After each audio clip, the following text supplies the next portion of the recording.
Okay, here we go. Welcome in, everybody. We'll get started here in just a minute. I'm going to wait for live stream to load so that people can start joining us. Yeah, it is the last day of our annual Kickstarter campaign. We have a good amount of backers still needed before the end of this campaign tomorrow. I think it ends tomorrow at about noon. So we're going to do the best we can to raise as much support as we can in these last 24 hours or so, and just see how things go from there. Where are you all coming in from as you're joining the live stream this morning? Tell us where you're coming from. Always good to hear that. Ashley says, you can get there. Thank you. I hope so. We need a lot of support. And I'll talk more about that in a minute. Let's see here. From Quebec, from Pennsylvania, from Vienna, from Miami, from Happy New Year. Happy New Year to you too. Connecticut, Boulder. Andrea just made my pledge. Thank you. That's amazing. Appreciate it. From Florida, Sarasota, from Kentucky, from Bulgaria, from Kuwait. Oh my God, that's amazing. Leah coming in from Texas again. Sapporo from Boston, Massachusetts. Good to see you, Sapporo. Santa Cruz, California. DC, but not by choice. That's funny. Canada, UK, Toronto. From the thumb of Wisconsin. New England just pledged. Well, thank you very much. Appreciate that. Don't forget to like the stream on the way in. Well, yeah, we appreciate that too. Thank you. I upgraded my pledge to 900 yesterday to take the third year class. Fantastic. I'm glad you'll be there for year 3. It's going to be a fantastic program. We start again pretty soon. Yeah. So let's see here. Someone is saying that you're muted. I don't think I am muted. I think your speakers might be turned off. All right. I'd really appreciate a reading. Yeah, I'd really appreciate a donation. I'm just messing with you. Nancy from France. Let's see. From Romania. Fantastic. Love that. Florinda, you were here yesterday too. And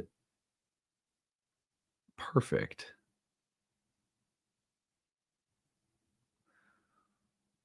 Let's see here. From PA, okay, Bridget's from Pennsylvania. That's great to see. A lot of people coming in from different parts of the world. That's always really exciting to me. Dominican Republic, Mithrandir. Yeah, we just finished watching Lord of the Rings last night, Return of the King. That was the last of the 3 we watched 3 nights in a row. Greetings from Texas. How was the game? The game on the Packers game on Sunday. That was fun. It was a fun game. We don't always beat the Packers, so it's rare and treasured when we do. Let's see. Live streams are the main videos I watch on your channel. Love the readings. You saw the Bob Dylan movie last night. Oh, actually, you know what? I messed up. That we're going tonight, not yesterday. I thought we were going last night, but we're going tonight. So I haven't seen it yet, but I'm really excited to see it. Happy New Year from the Czech Republic, from Adam Pavel. And you'd ask for a live reading. So does everybody else. So you'll just have to get in line. Is contribution required for reading opportunities? No, but a donation to support the channel and people who give you free readings is much appreciated. Oh, I'm just got a punchy sense. Mars is opposite Pluto. I've got a little punchy sense of humor today. Okay. So let's go ahead and start opening up the live stream today for some Q&A and some birth chart readings. It's been a real joy to do these for you during Kickstarter season. Every year I do these during Kickstarter season as a way of rallying support. And so the Kickstarter, good question. How much longer is the Kickstarter on for? 24 hours. Tomorrow by about 11 a.m. or noon. I think it'll be about by noon tomorrow the Kickstarter ends. So we have officially 24 hours to try and get the way I'll probably make, because we're very close to our backer total, but we're not there yet. I may end up making an additional intro to tomorrow morning's video saying, hey, there's still 4 hours left, contribute, because usually we have crossed the finish line by the evening of New Year's Eve, but we have not this year. And so that's a first. That's a first in 11 years of doing it. So I'm hoping that we can, reverse that trend today and maybe pick up the pace and finish with our goal. But let's see. Here's where we are as of 24 hours left in the Kickstarter campaign. 1,937 backers is our goal. We have 1,578 backers, which means we need 359 backers. 359 backers with just 24 hours to go is insane. That is a lot of backers in the last day. I don't think we've ever done that before, but it's possible that we do it. It's not just the backer total that matters. Of course, it's the financial range we end up in, and I'm confident that we're going to probably end in a good space financially, but the backer total does matter to us because, when we add 13,000, we add 13,000 subscribers to the channel in a year, we'd like to see the support for the channel be sustained or grown as well. And so that number of backers supporting the channel does matter. It's really good feedback for me in terms of the kind of content I want to create and what type of audience I feel like I have and what kind of audience is growing. And all of that kind of feedback is really super important. You want to create the kinds of content that is meant for a growing audience of people who, have similar values and share appreciation for the similar or the same kind of content that you value as a content creator. And so they're part of how we measure that as a team, not just myself, but as a team at Nightlight, is based on how we see the support for the channel either being sustained or grown. That's good feedback for me also in terms of how I want to create content for the year ahead. So it's all valuable in the end of the day. There's really no bad outcome. I think at this point, I think, we're in a space where we're pretty similar right now to where we were last year from a financial standpoint. So in terms of just being able to carry on, I'm not like, this is not a doomsday scenario, but it is really important that we try to beat that backer total. And the reason for that is that we want to see continued development of the community and audience and support for what we're making. So that becomes really super important. And on that level, we still have a ways to go. We still have a ways to go, ideally, financially as well. So our goal is to grow the financial success of the Kickstarter as well. So we have a ways to go before we've done that for this year as well. But all things that I think are reachable in the final day. What we have in front of us right now at 24 hours left to go is, again, under 400 backers, like about 350 so backers to go. So that's a good amount that we still need. If you enjoy this channel, if it gives you something good, if this is a place you come to ask questions or get readings because you think it's a place of reputable, good astrology, then consider pitching in $1, $5. Everything matters. All contributions matter. And it's also a simple way of putting it is, if there's something that you value, putting $1, $5, $10 into something you value is a way of also increasing its value in your life. This is something I feel very deeply about, which is why there's a variety of things in my life that I support every year, because they are valuable parts of my life. And so I support them. And so if you find value in this, consider putting a little $5 on that value. Again, you can find the link to the Kickstarter in the comment section right there. Here's the link to the Kickstarter. You can also find it on the website, nightlightastrology.com. So we have a lot of rewards available when you donate. There's a ton of really good content, exclusive content you can pick up through the Kickstarter campaign, including the best deals on all of our programs and classes. You guys have heard me talk about that at length by now. If you're here, you probably know about that, but I'll take you over to the Kickstarter page and just show you how you can pledge. When you get onto the right-hand side, you're going to say, make a pledge without a reward. If you don't want to pick any of the rewards, maybe they're out of your price range, you can literally pledge $1. You can pledge $5. $10, 15. Every little donation helps. Then you'll scroll down and you'll see the rewards. The Astrology of 2025 calendar at $25. That's going to allow you to follow along with all the major transits of the year that we offer on the channel. So you'll see where I'm going. Astrology of 2025 video. I've got 139 backers who have picked that up. That's going to give you an in-depth look at all of the major transits for the year ahead. I don't release that on the channel. You'll see my book, The Oracle Speaks. You're going to get that in audiobook form and text form as the chapters are being released. 7 out of 12 have been released so far. So you'll get the rest of those chapters as they come out in the year ahead.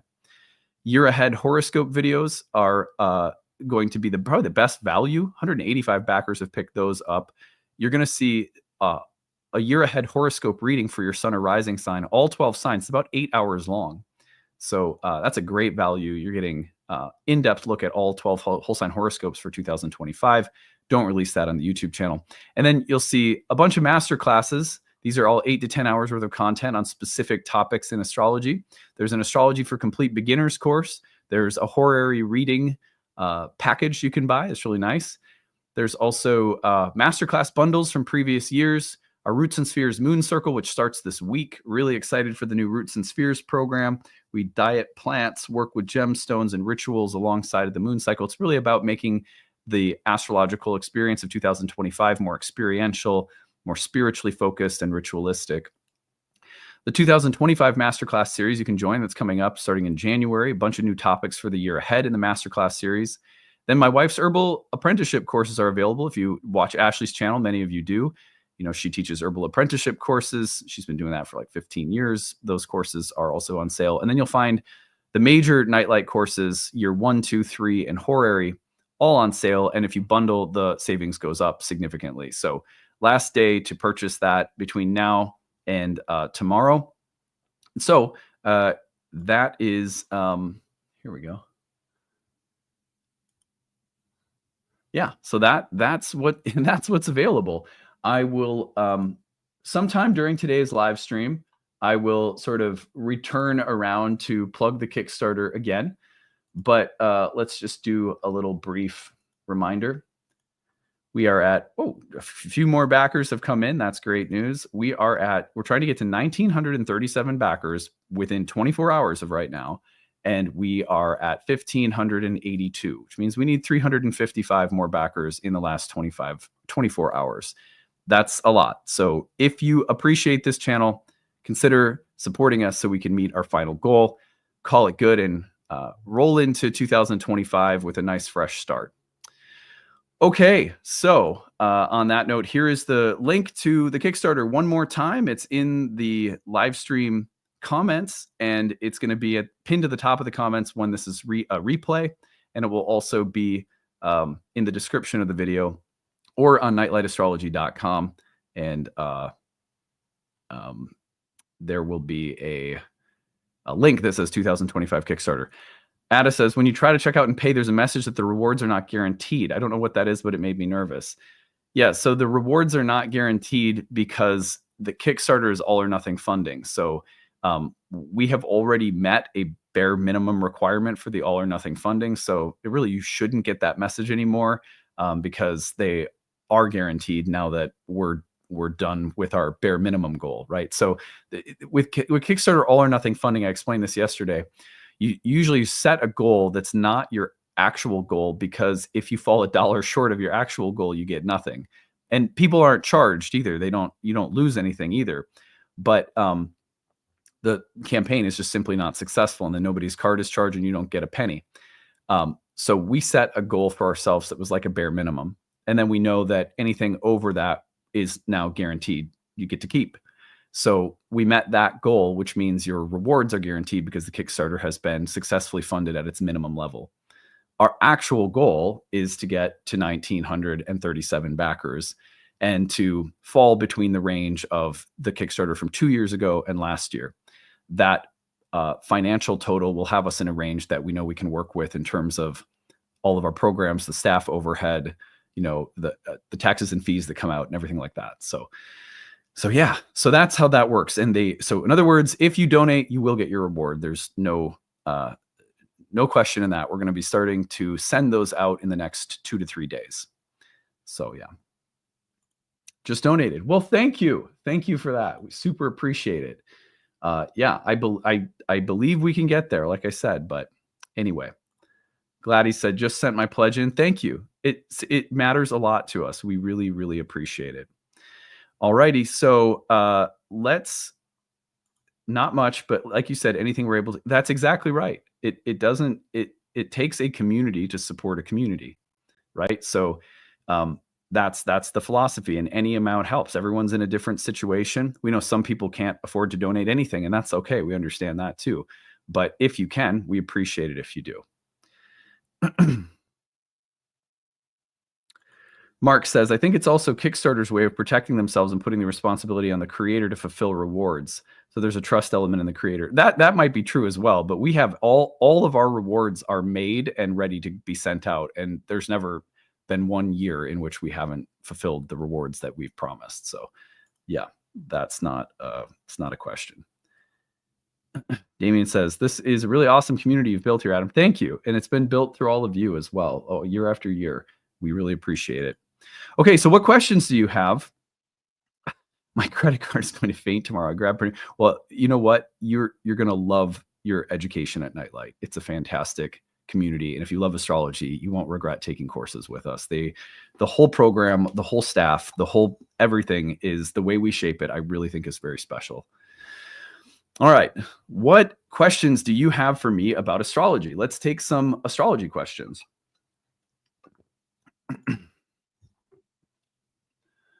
And I will.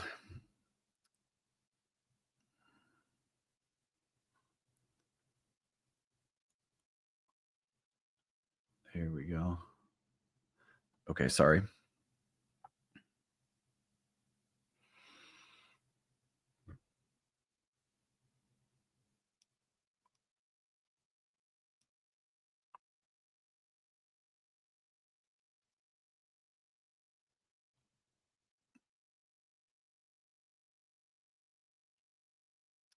Sorry, guys. I'm having a little bit of an issue with the chat section. It's not refreshing on my end, so give me just a second. Okay, here we go.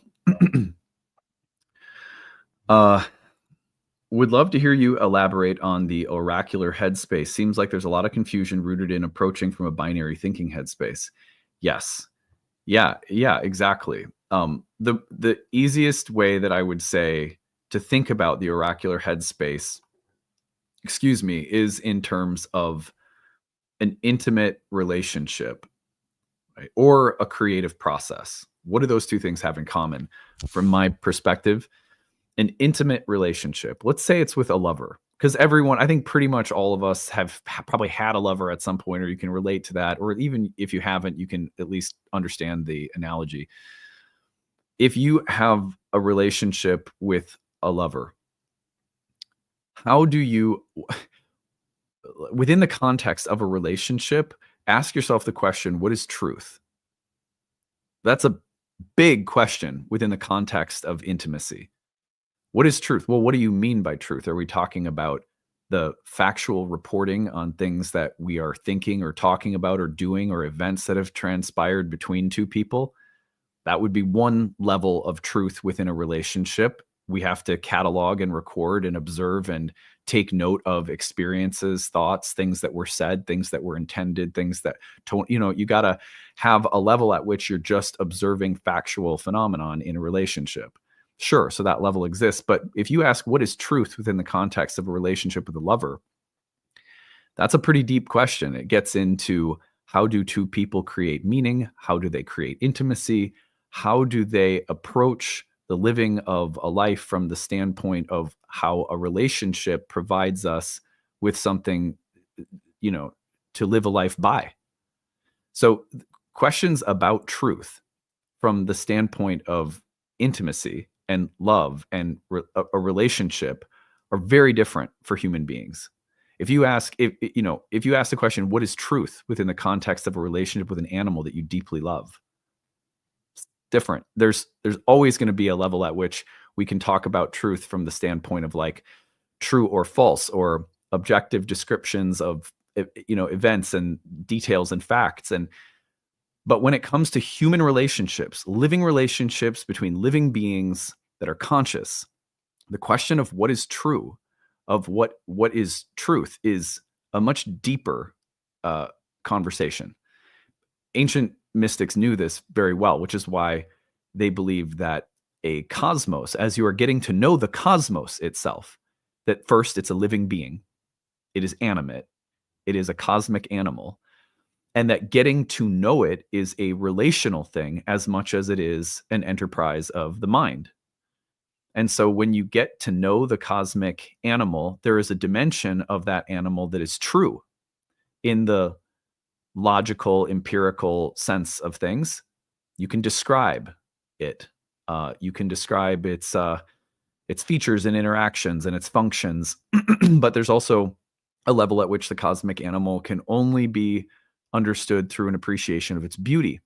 And so its truth is also its beauty. And its beauty is also its truth. And that's a dimension of what the cosmic animal is and what truth is within the context of a relationship with it. That truth is its beauty. So ancient mystics had a very multidimensional approach to what truth is. And it was when they thought about reality itself. And they thought the reason that they thought about it like that is because they saw the cosmos as an animal of which we are a part and of which we are also different. At the exact same time, it's like I am not the entirety of the cosmic animal, but I'm part of it. I have a relationship with it because it's other than me, but I'm also a part of it, which is what facilitates the relationship with it.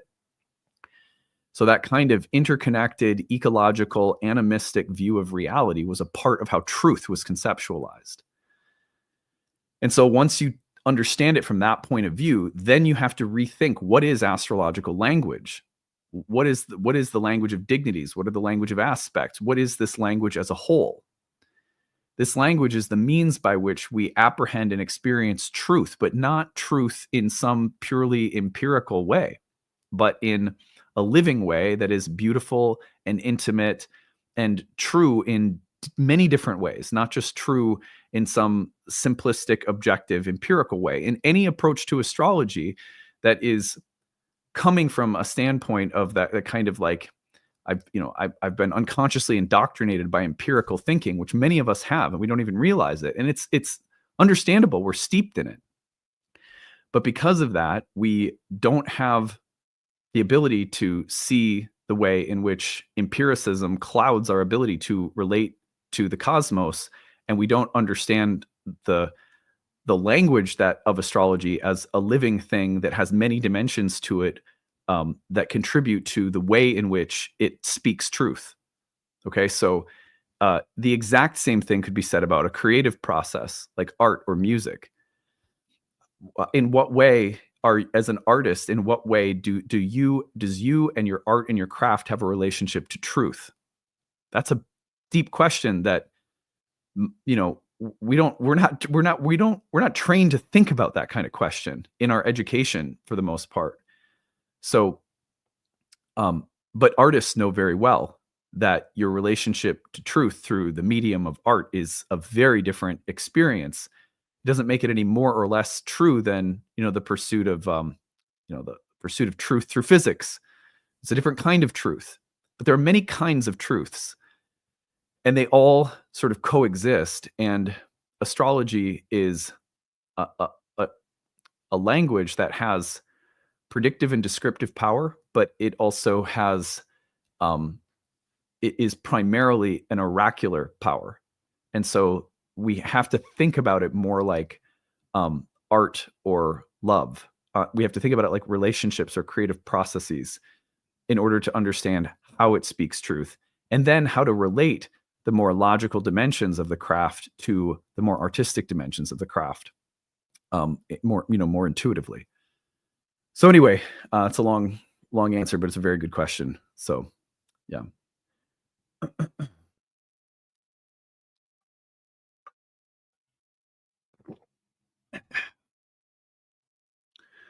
Okay. Let's keep going. That was a good question. Let's see what else. Mm.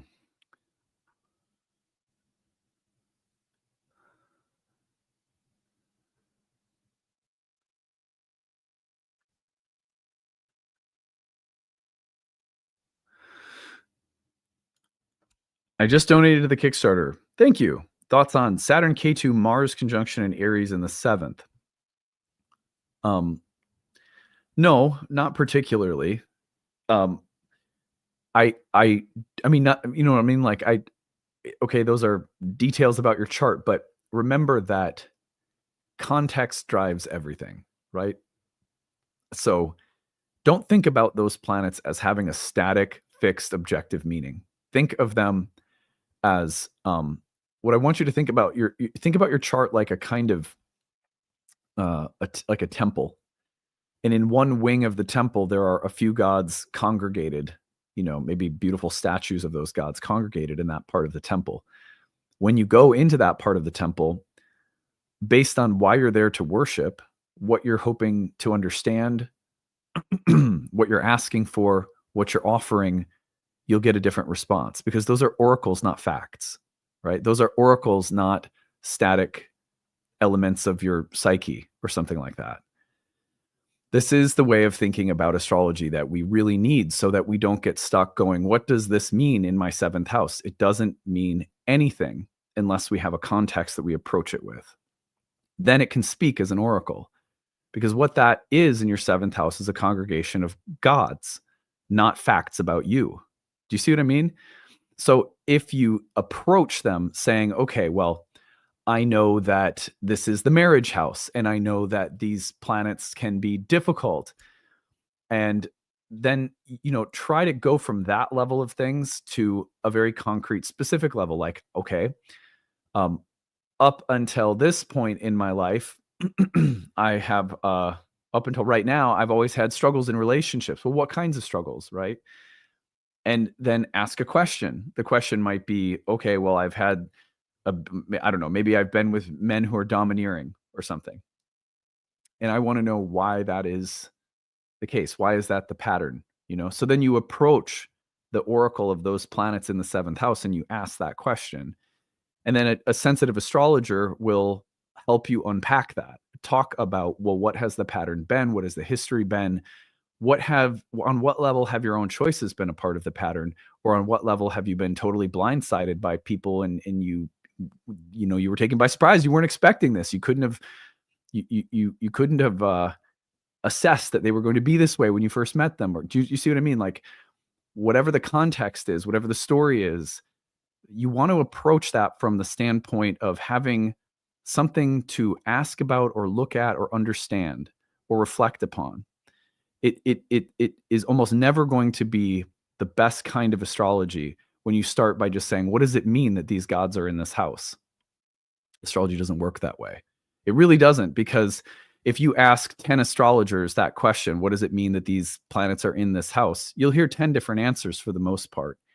And, you know, maybe some of them, there'll be some archetypal consistency, and you'll be like, yeah, I could hear elements of this or that in my experience reflected in the way the different astrologers talked about it. But it's context that allows Hermes to show up in a reading, and then those planets can actually speak to the situation, because a sensitive astrologer will be able to take the context and see the gods speaking within the context. And then we know what to say. And then we know maybe some guidance to offer, or we know how to talk about it. But we make this big mistake in astrology of thinking that, you know, a couple of planets and K2 or the South Node in this house means something objective or concrete. Life is a moving chessboard. They may have some contributions to your fate that are rather unalterable, but they also may have many things to say that are very fluid, very context driven, and rooted in the different kinds of seasons of life that you're in, the different choices you're making, the different person you're becoming at every stage of life. So, yeah, so come to that question with more context, with more specificity, and you'll get a lot more out of it.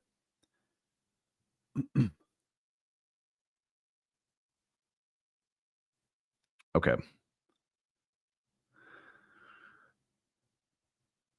Let's go to 1,600 backers, only 330. Did we hit 1,600? Did we? Oh my gosh, we're at 1,602. That's fantastic. I can't believe that. That was a quick shift. We need it. We really do need it if we're going to get there. 1,937 minus 1,602. We need 335 backers. I think we can get there. I really do. Okay. This is a good question. Where can we find indicators of troubled parental relationships in our natal chart? I donated twice. My daughter used her email. Oh, that's so sweet. You guys are so Aussie. There's a core group of people in this audience, and the whole audience is great, but there are a core group of people here that I just really want to take a minute to recognize. People who have been plugging us on Instagram, people who have asked us, can I use a second email address to donate to help you get your backer total number? You people are really sweet, and I just want to say we really appreciate you and thank you for your support. It means a lot. You know, as someone let me just be honest. When there's a reality to creating content every day that is something you just have to live with as a content creator, because it's just part of the deal. And it's I don't know if you call it a devil's bargain, but it is what it is, which is that there's a huge amount of the audience who is going to consume your content and not think twice about you as a person or you as someone who's earning a living doing this, or someone who, there's a lot of people who there's a lot of content that people follow too. So I don't think this is necessarily, it's not like a crime, but it is so affirming as a content creator to have even a small amount of the audience say, I see you're doing this, and I'm going to pitch in a little bit to support your livelihood because, I know that it must take a lot of work to show up here 5 days a week and create, content year round. That means a lot, because it's easy to feel like people are consuming you, but don't really care about you as a human. Now, woe is me, because I'm doing fine in life. Like that's just something you live with as a content creator. Like I'm fine. So I don't want to use that. Like I'm not a victim here, but it does feel really good every year during the Kickstarter to know that there is a core of the audience who says, I think this is worth supporting. I think you as a person, as a content creator, are worth supporting. I think that the community and the things that you're building are worth supporting. So we really do appreciate it. And people who are like, hey, how can I donate twice and use a second email address? Get out of here. You're so sweet. That's absolutely amazing. All right.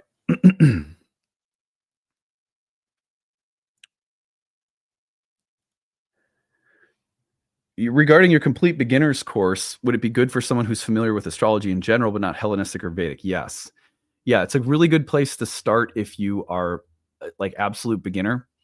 And let me tell you this, I've told this to people before. If you take the complete beginners course and you're like, dude, that was way too beginner, I'll let you apply the cost of that to our year one program if you want. I'll take off the difference or something like that.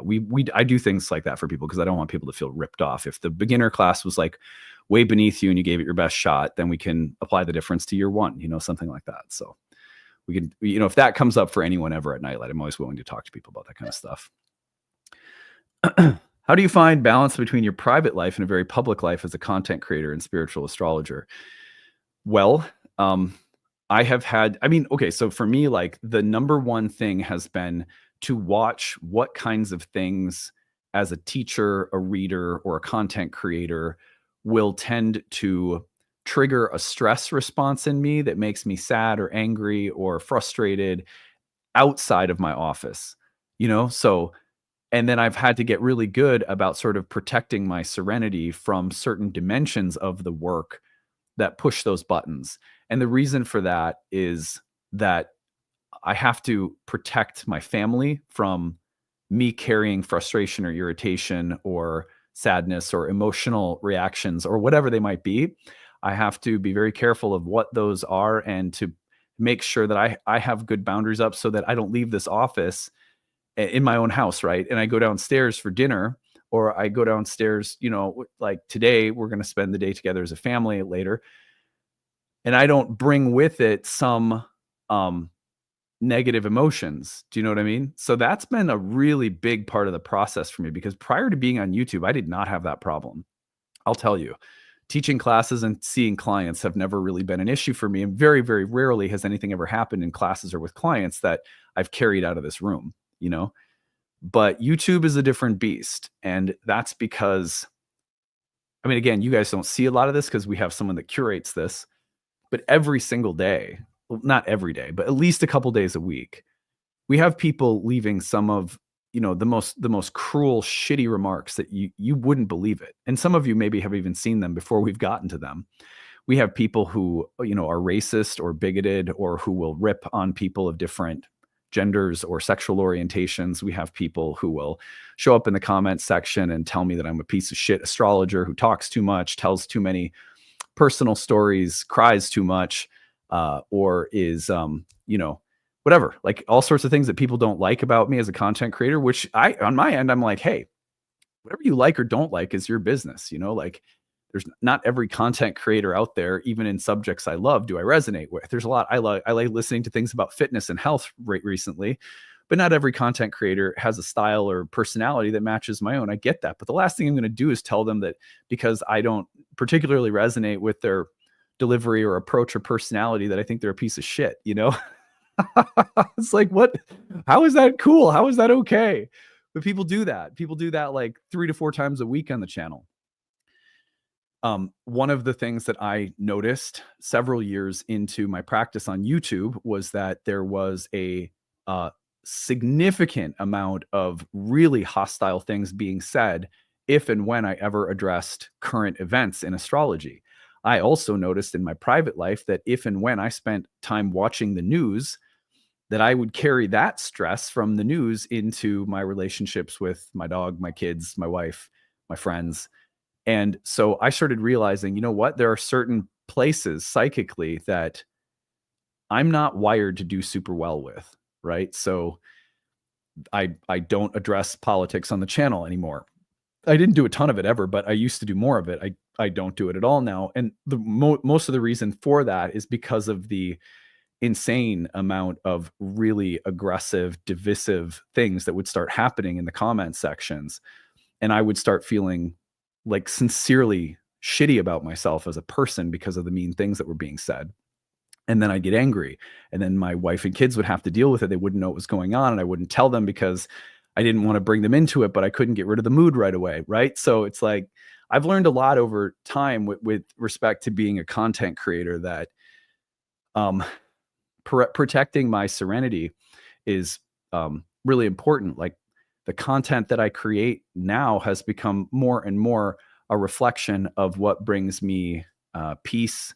And, it's more reflective of the things that I really truly love and value. The kinds of content I create for the most part are not going to be things that drive divisiveness in myself or in the community. And I've learned a lot about that over time. So yeah, I would say the number one thing for me between public and private life has been about protecting my serenity. And that's tricky to do on YouTube because you're in front of a massive amount of people. And we're also in a moment right now where we like to litigate things very publicly. Like, everyone likes to, not that all of you are like this, but there's a lot of people that like to go on Twitter, or whatever it's called now, X, 24/7 to make inflammatory or provocative statements and then just fight about them with other people. So I've kind of had to make sure that I'm being in social media, but carving out a safe space for my own psyche and hopefully for other people has been a project of many years. And I feel like right now I feel really like I'm in a very healthy space with it for the most part. Occasionally someone will really trigger me. The other day, someone in the live stream really triggered me. I got pretty pissed off. But, I think for the most part, you take opportunities to learn from experiences in being in a public space.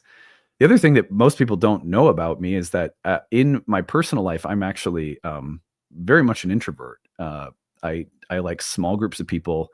I like individual hangout times with like friends, like one-on-one. I like spending time with my wife, but I really like being alone.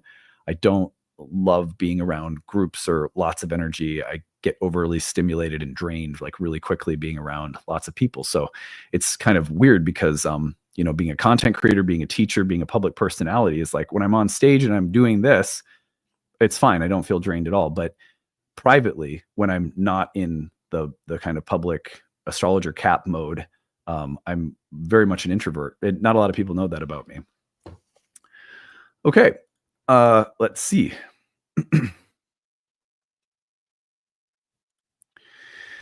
Robin says, I've donated. I'm in your year 1 class. Your channel was a part of a major shift in my beliefs this year. Jupiter in my 9th. I was really into Vedic, then a sudden shift. That's amazing. I'm so glad to hear that. That's so super cool.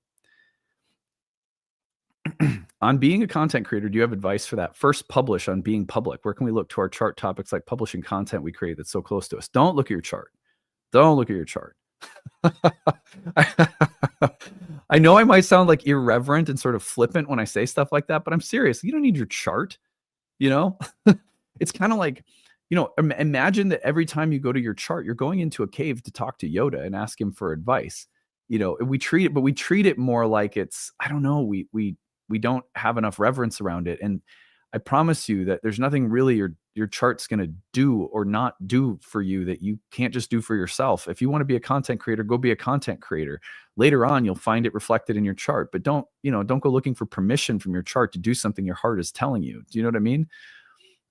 If you went into a cave and you're like, Yoda, yo, my chart, I need to know, blah, blah, blah. And Yoda's like, well, what does your heart say? Well, my heart says I really want to be a content creator. Then go do it. Like, you have to think about what a really sagely wise person would say to you if you went and asked them, a question that's at hand. Many of those questions, if we just think about it, our own higher intuition will just tell you exactly what you need to know. And there's this great hexagram in the I Ching that comes up often when we ask questions because we're anxious and seeking permission for something our heart maybe really wants to do.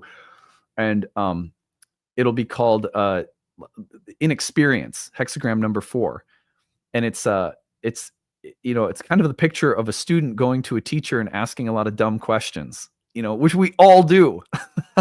We all do it. We go to the tarot deck for every question, But as we age, and grow in divination, what we want to do is get to a space where, we when we go to talk to Yoda, it's because it's something real serious. We're really stuck. We really need to know something. Either that or we want to go in and contemplate something sincerely. That doesn't have to be the world's biggest question, but it has to be a sincere contemplative mood that we're going in with to understand, to grow in wisdom, right? Like that. If it's just like, where can I look in my chart for publishing content we create that's close to us? Don't do that. Just go create the content and see what happens. Follow that impulse in your heart. Now, if you have real doubts, real hesitations, real reservations about whether this is your calling or not, or whether you should or shouldn't make this effort, and you're really uncertain about it, that's another thing. But if it's just like, oh, I have the urge to create content, then just go do it.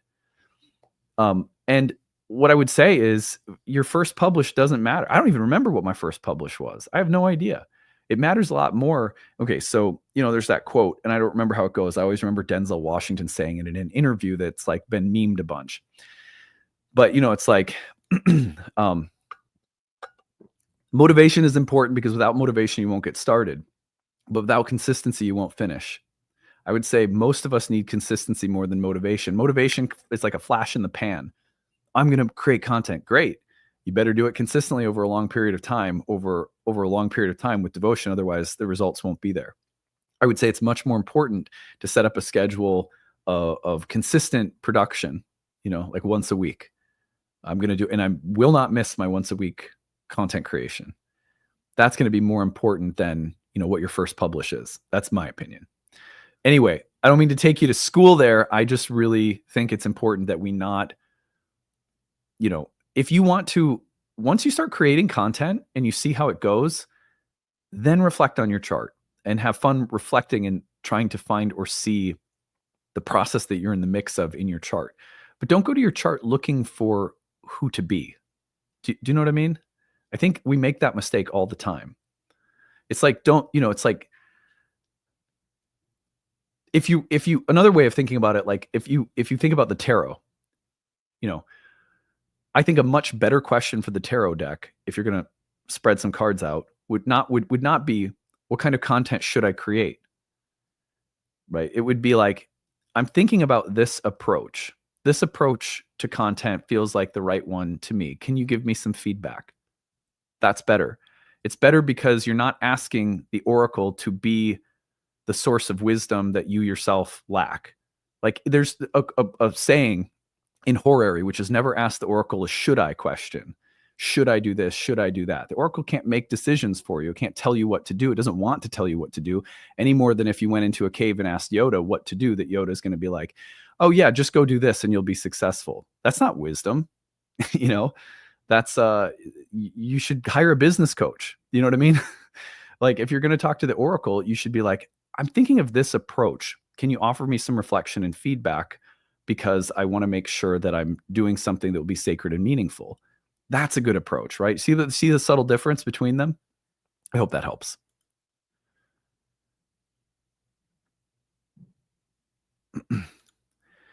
Yeah, I think I did. I started talking about the indicators of parents' neglect and then got spaced out. Sorry, let me go back and see that.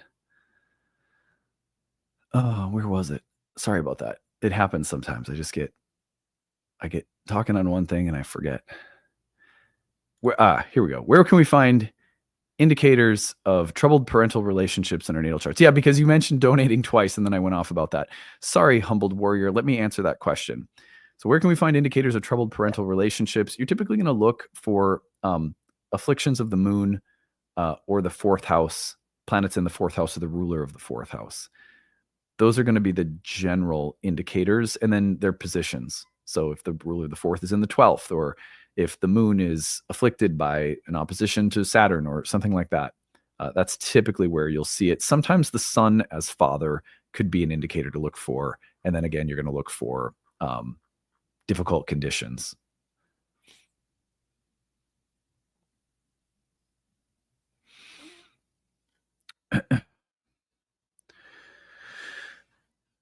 Oh my gosh. Okay. Adam, I wonder if we are so disconnected from ourselves that we rely on the chart and not our hearts and desires. I mean, I think it ideally it's we go to the chart not for facts, but for counsel. The chart is like a magical wishing pool with images swirling in it. And depending on why you go, and especially when you go with sincere, heartfelt questions that are not rooted in how to get success, but how to be wise, how to be aligned, how to be more conscious. When you go with that intention and you ask meaningful questions, it doesn't really matter what they are. There's no limit on what type of question, as long as it has that kind of sincerity behind it, then the oracle of the chart can speak. And it speaks differently at different times. And then our problem is the sort of ghost of pseudo-scientific objectivity that we bring and put on the chart that then interferes with our ability to sense it and trust it as a living being, not a set of facts. And it's just something we have to shift. And it's something I constantly harp on because it is such a profound, when we make that shift, it really is profound how much easier it gets to do astrology as well. Okay.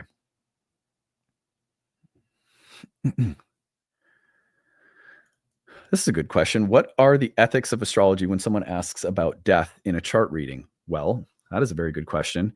It's different for every astrologer. I mean, I think that there are I've heard different people with different guidelines and parameters, all of which I respect, none of which are necessarily identical.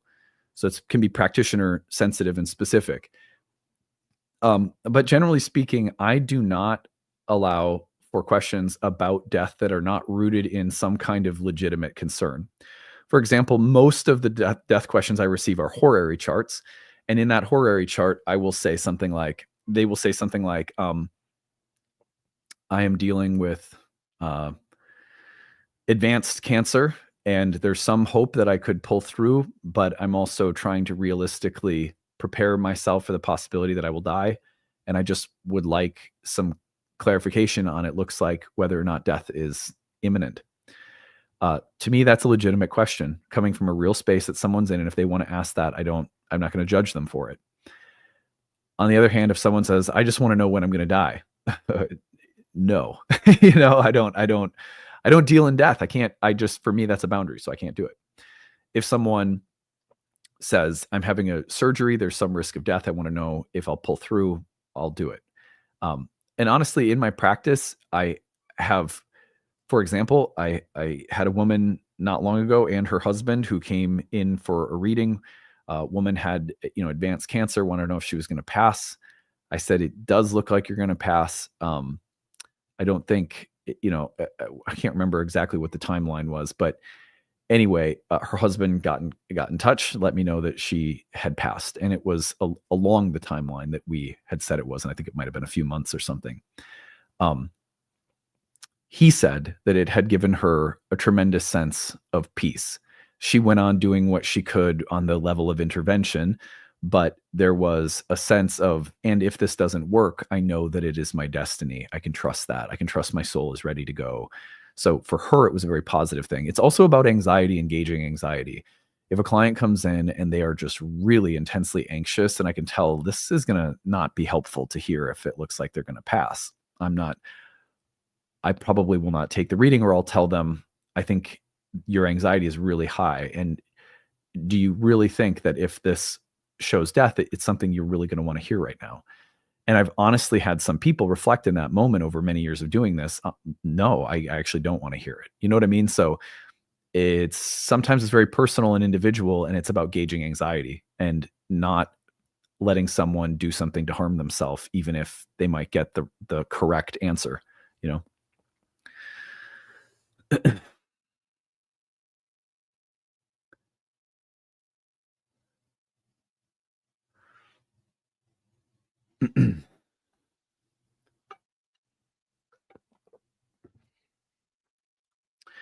BB says, I talk to Yoda once a year on December 31st every year when I'm alone in a quiet mental space. I love that.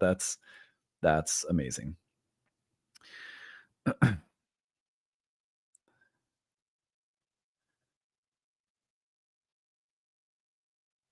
Right. Debbie says, I just donated and purchased the lunar nodes in ancient astrology. Thanks for all you add to my life. Thank you, Debbie. We really appreciate that.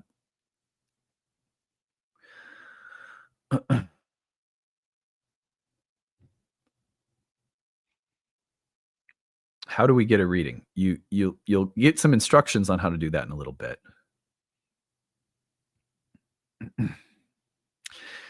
Yeah, this is a really good thought right here. I like that a lot with the should I. I follow the same in divination. Instead of should I, asking what if I do this, or some version of that. Yeah, like a great question to ask the oracle is, I'm thinking about approaching something like this. Can you give me some feedback? Is this a wise approach? Right? And again, if you're asking a wise approach and it's purely about egotistical gain or greed or lust or something like that, I would be very careful of taking questions like that to the oracle, because the oracle knows where your heart is at. And I don't think, generally speaking, the oracle is there to bolster our material success, right? Like, that's why someone is like, do you do a divination for the Kickstarter? No, not about the Kickstarter's financial success. I've asked for thoughts and advice on the best ways of promoting it. Like, I'm thinking of taking this angle on promotion. The idea that I got, for example, of starting videos off with talking about what I value in the content I create, that came from reflecting on with the I Ching. I'm thinking of taking this approach, and is there anything I should know or think about before taking this approach? Right. So I might do things like that when it comes to my business, but it's usually because what I want to check is like, is this gimmicky? Like, is this like phony baloney, or does this, I feel authentic about this, but I just want to check and make sure. I find that the oracle is incredibly valuable when we come with sincere, humble questions about approach, strategy, philosophy. It will give us really good advice, but only if we're coming from the space of wanting to do something from the heart and from doing it in the right way. I want to be aligned in how I do this. Give me some feedback. Easy to read the oracle when you come from that space. Okay. Katie says, I'm curious if you've ever addressed or have any commentary or indications for neurodivergence. I recently had a preliminary diagnosis in my late 40s with Uranus in the first house. I'm curious. Yeah. So neurodivergence as an astrological symbol, in astrological symbolism, I've seen it show up in many different ways. So it's not like I would say there's one way, it'll always show up this way. but often it has to do with Mercury and the moon, which are the two planets that were associated in temperament theory with the mind and body. Mercury with the mind, the moon with the body. The first house ruler are planets in the first, always all indications, but often it's Mercury or the moon and Uranus. Those three planets in particular seem to show up with, because the divergence is so Uranian, right? That is such a good word for Uranus. What is Uranus? Divergent. Divergent from norms, divergent from the usual, creative and eccentric, disruptive, erratic, not entirely stable, genius, inventive, outside of the box, but also sometimes disruptive and chaotic. Easy to get overstimulated with Uranus. So some of those features or qualities go along very nicely with certain dimensions of how we would describe neurodivergence, very broadly, speaking. There's a child in my extended family who is neurodivergent and was born with the moon opposite Uranus. Okay, so that, to me, perfect example. One of the manifestations of that for her is sensory overload in public places, to the point where, like, she's got to like hide, right? So that's a real moon Uranus thing. So they have, it's interesting, by the way, I noticed that in certain sports stadiums and public places where concerts are happening, they have quiet rooms that you can take kids into, for example. They can wear like headphones, they can like minimize stimulation. Anyways, so I think that the astrological language that we have is totally, it will often reflect in the chart with someone who has, who would describe themselves as, or has been described as, neurodivergent. So I think, often though, moon, Mercury, Uranus are the most common ones. Sometimes Mercury, Neptune, moon, Neptune, first house planets, first house ruler, Mercury, or Neptune. Sometimes Saturn, but it's usually Mercury. It's usually Uranus or Neptune. And that's my experience so far. I reserve the right to amend that and keep learning more,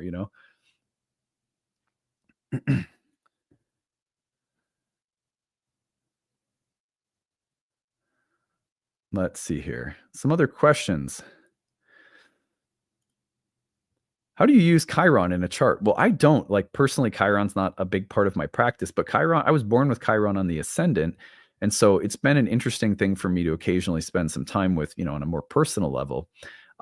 Occasionally on the channel, I've involved Chiron in some aspects, but like last year we had some big Chiron things going on, if I remember correctly, with the eclipse. So yeah. Is that Hermes over your shoulder? Yeah, that's the Roman Mercury, but close enough. And that was given to me by a really dear friend of mine as a gift when I moved into this office. Do you teach asteroids in year 2? No, we bring back the outer planets in year 2, and we teach traditional timing techniques and modern timing techniques, like progressions and zodiacal releasing and perfections and transits and progressed lunar returns and predicting with eclipses and stuff like that. But we don't bring in the asteroids. Maybe at some point we'll do a masterclass series on the asteroids, but that would mean that I would have to spend more time with them first. And I already have so many things I'm spending time with. The fixed stars is a big thing that I've been spending more time with. Did a masterclass series on that last year.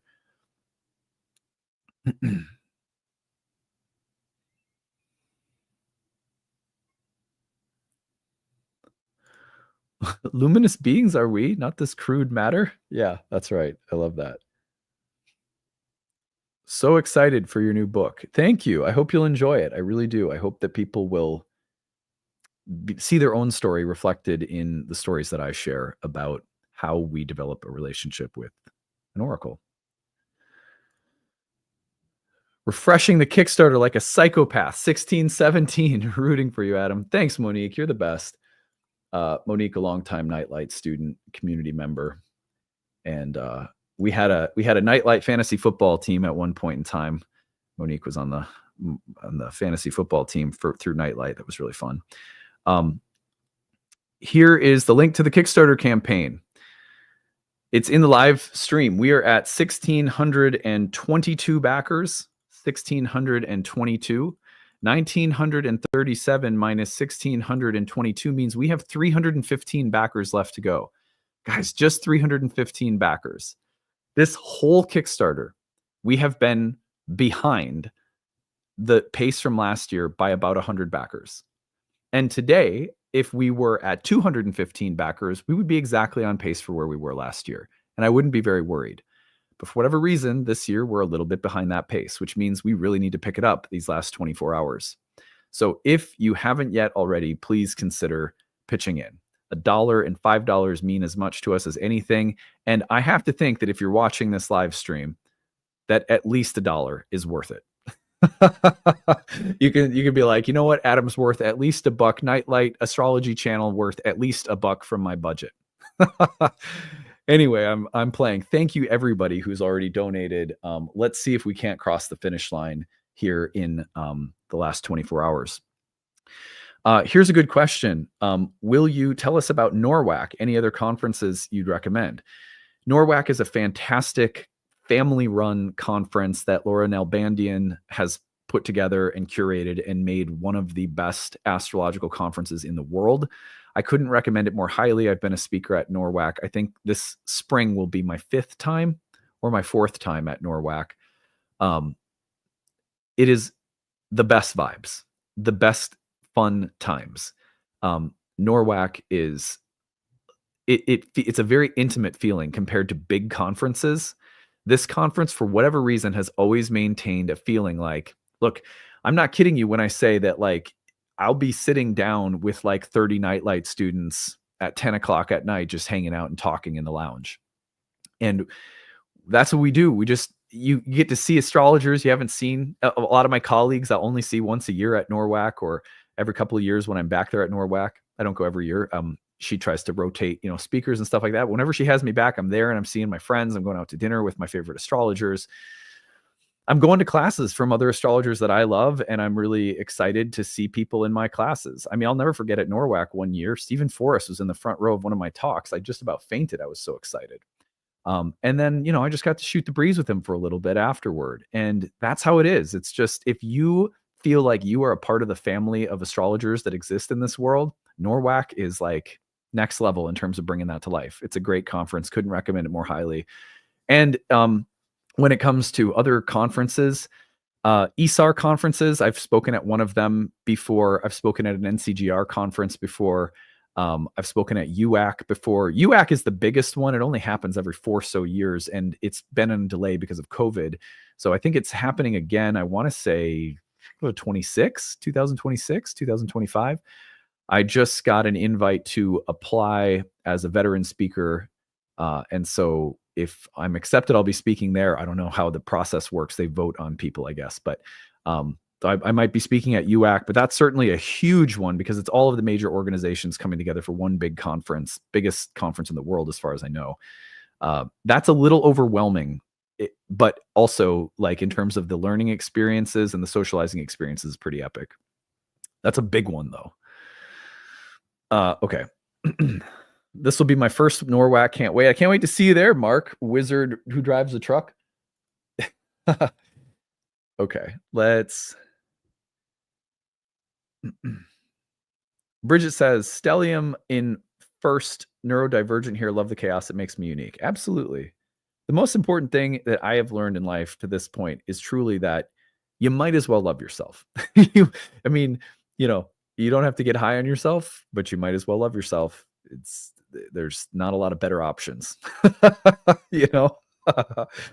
So anyway, okay, maybe a couple more questions, then we'll switch over to some birth chart readings. But remember that we are, with 23 hours left to go in the Kickstarter campaign, we are whittling down that total number of backers, and we're doing a good job today, but boy, do we need some more help. We are needing 311 more backers before tomorrow at like noon. So tomorrow at noon, it ends. And we need 300 plus backers to cross the finish line between now and then. Okay. What other questions do you guys have for me as a content creator, as an astrologer? What do you want to know? And I'll take maybe 1 or 2 more questions. Then we'll switch over to doing some birth chart readings.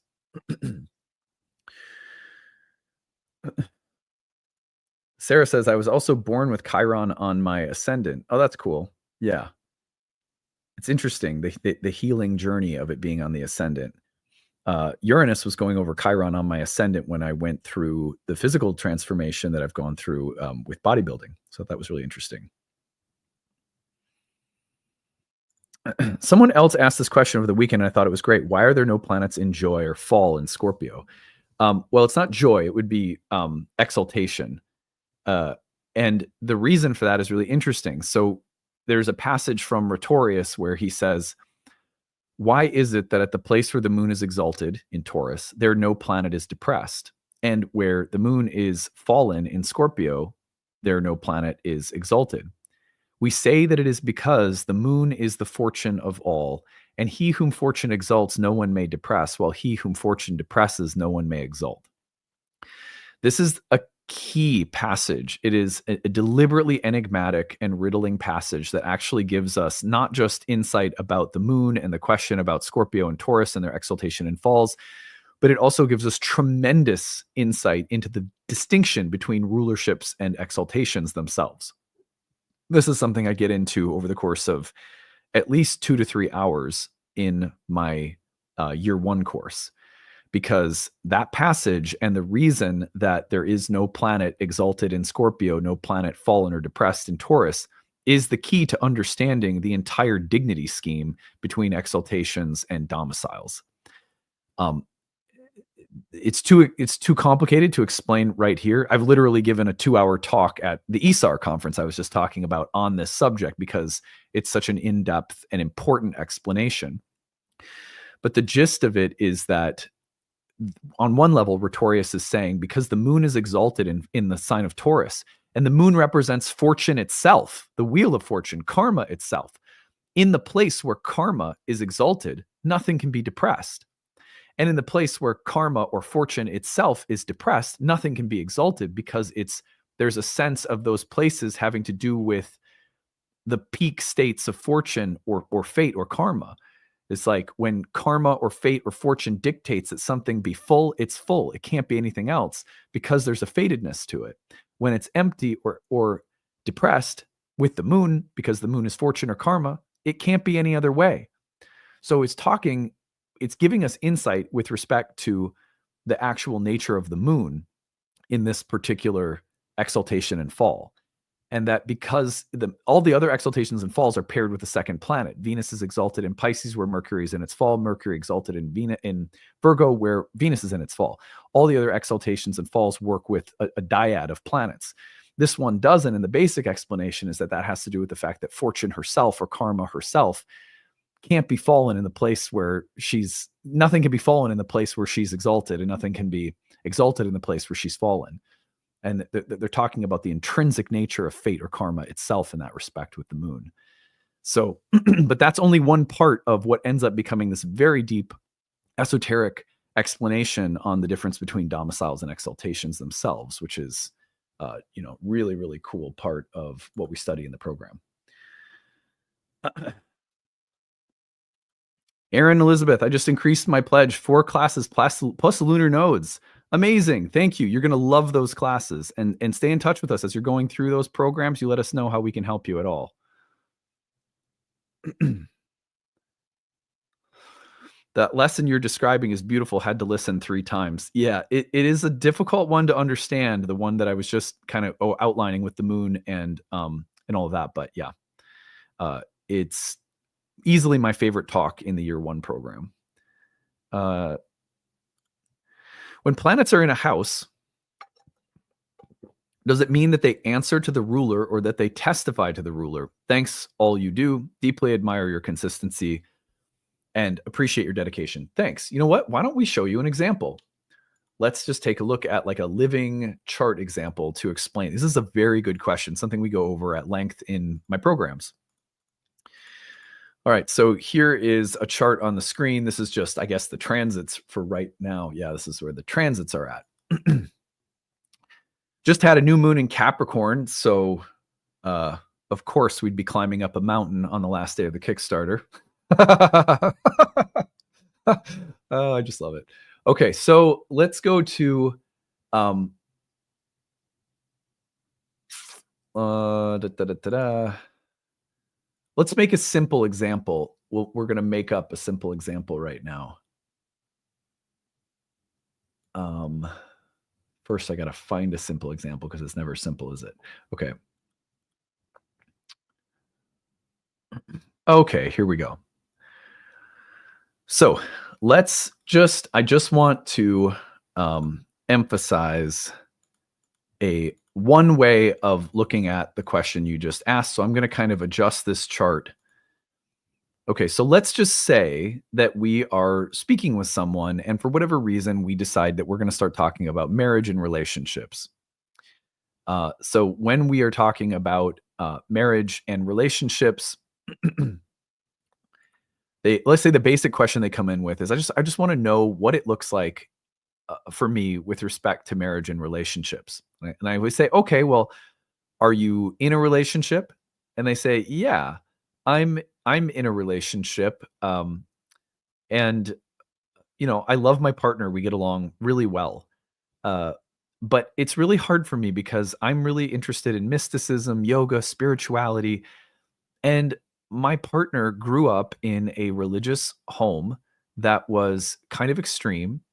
And, he's sort of departed from the Christian faith he was born in, and has really struggled to find any meaningful connection to spirituality since then. I mean, he was really wounded by the family, the church that he grew up in, and so forth.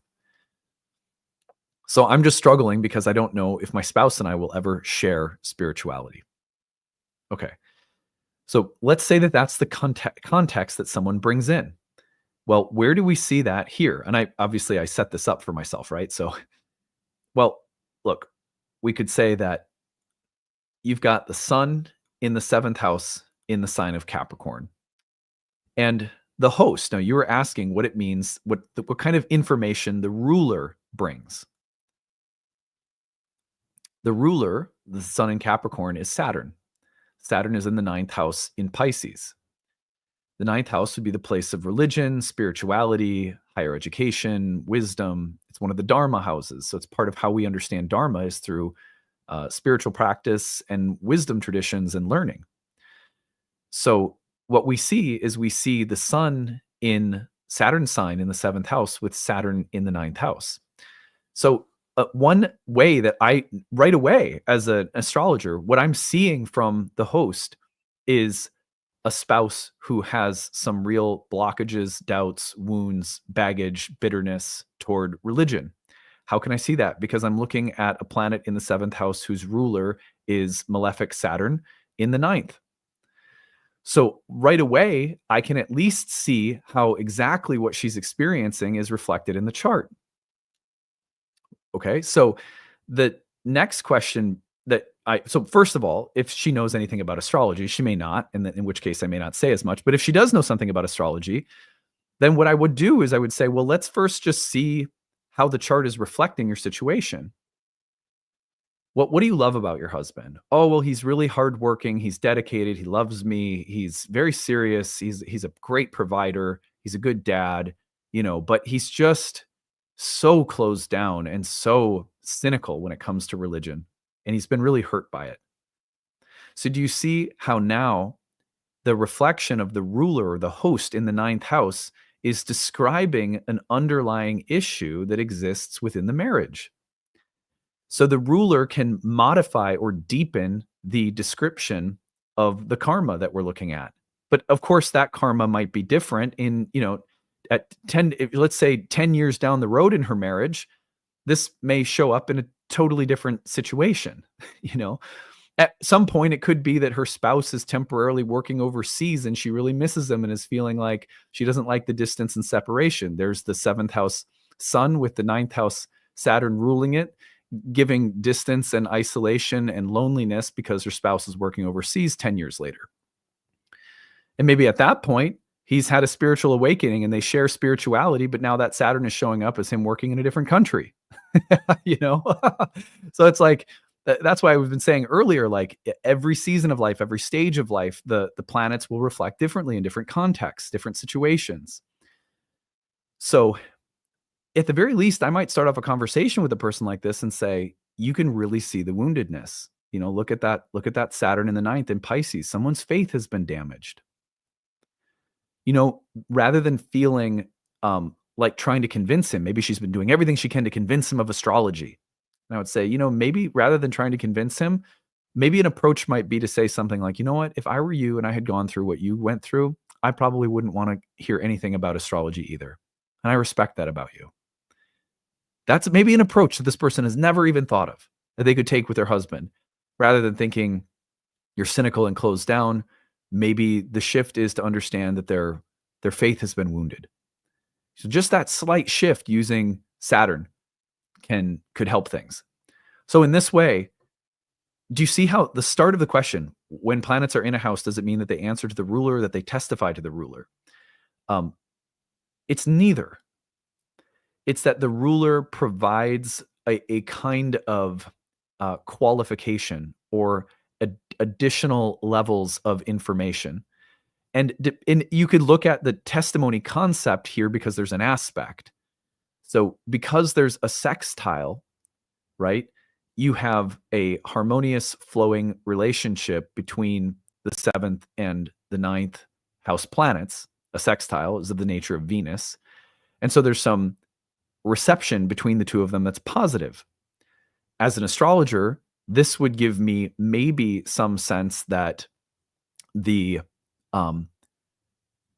two placements have the ability to harmonize. That might give me a lot of hope when talking to the client about the prospects for this relationship and the issues of faith or belief, eventually finding some common ground. It could be, for example, that I'm talking to a client who's, maybe more spiritually open than her partner, but maybe she's also, wearing a little bit of a tinfoil hat that that he could help her get a little bit more grounded if she's, if she's a little out to lunch. Because, some of us, we mean well, we're spiritual people, but, we're a little woo. We got a little woo going on. So, maybe he helps ground her a little bit too. I don't know. But my point is just that it's context that it provides. It's additional qualifying information that the ruler provides. And then the aspect will qualify the type of testimony. In this case, what's interesting is that the sun is actually providing stronger testimony to Saturn than Saturn is to the sun, because Saturn's in the inferior position. So it strikes me at one thing that I would speak to the client about is the possibility that, there may another way of thinking about this is that there may be some value in the way that he thinks about things. Now, granted, if he sounds like a total tyrant, I wouldn't say that. But if she's describing someone who might sound a little bit more grounded and reserved and practical, and maybe I can tell that, some of those qualities might be things that are actually beneficial for this person, then I would look at the sun testifying to Saturn in the ninth as its ruler as a spouse that may actually provide some practical or useful insights or additions to her spiritual life, right? So you can use the type of testimony through the aspect and the reception to also inform, kind of how you're looking at the context that you're given. So anyway, I hope that helps.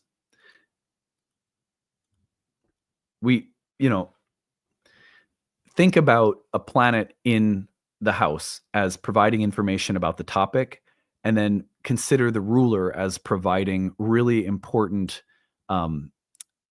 circumstantial, evidence or qualifying information that has to be sort of woven in, especially if there's an aspect, and then you consider, which direction the aspect's coming in and stuff like that. But yeah, that's the basic idea.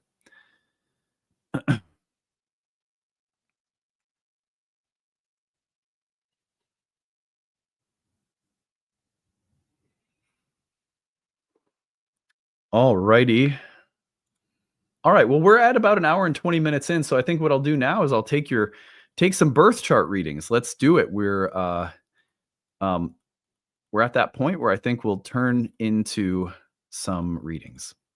So here's how to join. You can email us.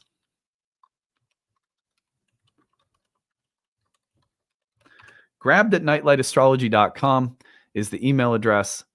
grabbed@nightlightastrology.com. Send us your time, date, location of birth, and what you'd like to talk about. And I will then send you a link to join me live in the studio. And we'll go from there. Now, while I'm waiting for you guys to send me in your information, let's take a look at the Kickstarter. Ooh, we're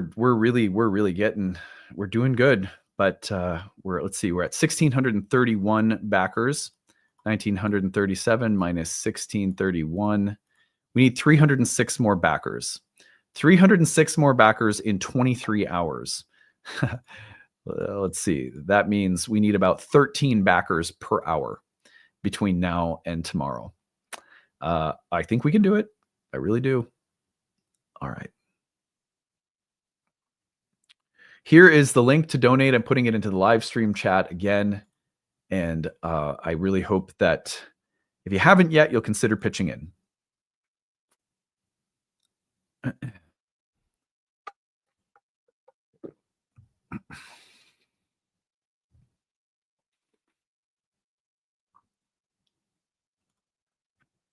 Sarah says, been obsessively watching all your live chart reading videos on Christmas break and has really opened my eyes to seeing things in charts. Good. I'm so that's great to hear.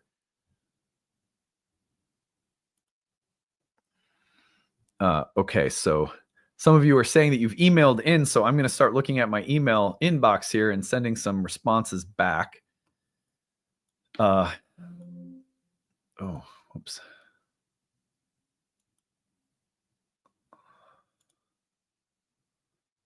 Oh, geez.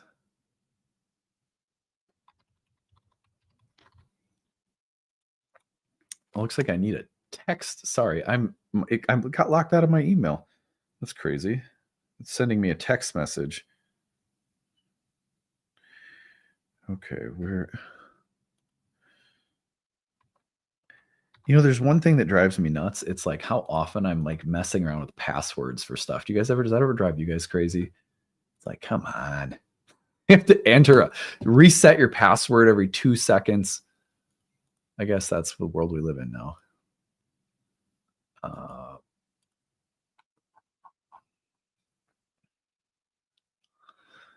Okay, now I'm back into my email. So, all right, let me get you the live stream link, and I'm going to be sending it out to some people right now. Just bear with me here as I get myself set up.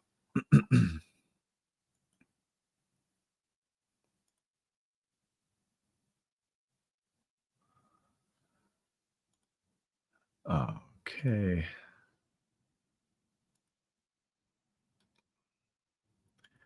Okay. Avis just sent you. I'm just going to name the people that I'm sending it back to so that we.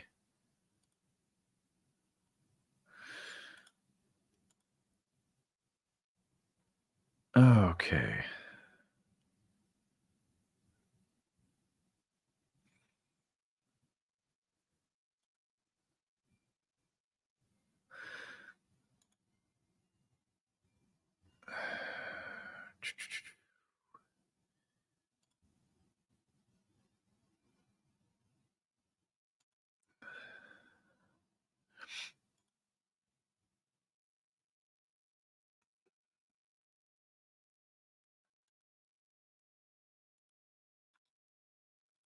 All right, Jessica Rose, I just sent you back one.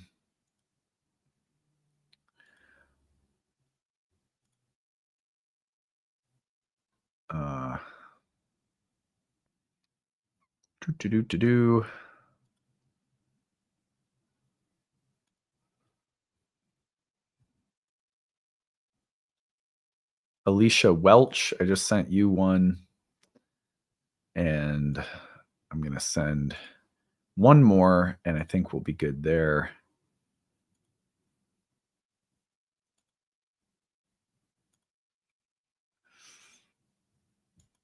And I'm going to take a horary from one person named TL. I'm going to do a horary for you about your daughter there. And I'll send one more just in case we don't get everyone in. Actually, let's just see how many people we have. Okay, good. We've got Jessica Rose, you're here. Hi. Can you hear me? She is there, but I don't think she hears me. Can you hear me?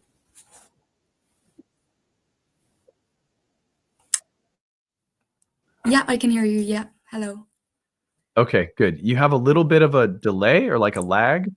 So Hello? let's see. And yeah, I'm gonna remove you because you've got a pretty bad delay on your side there. So see if you can't get your internet connection a little bit more stable, and then I'll try to come back to you in a little bit. Let's see here. And mm,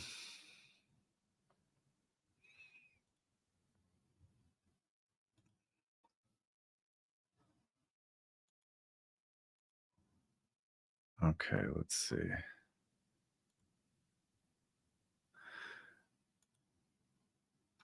All right, Michelle Fellows, I'm sending you one right now. Let's see. And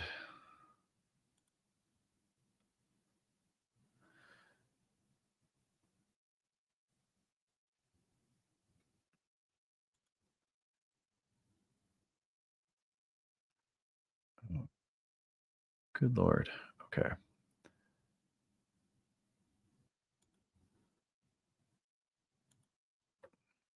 All right, Samantha Shell, I just sent you one as well.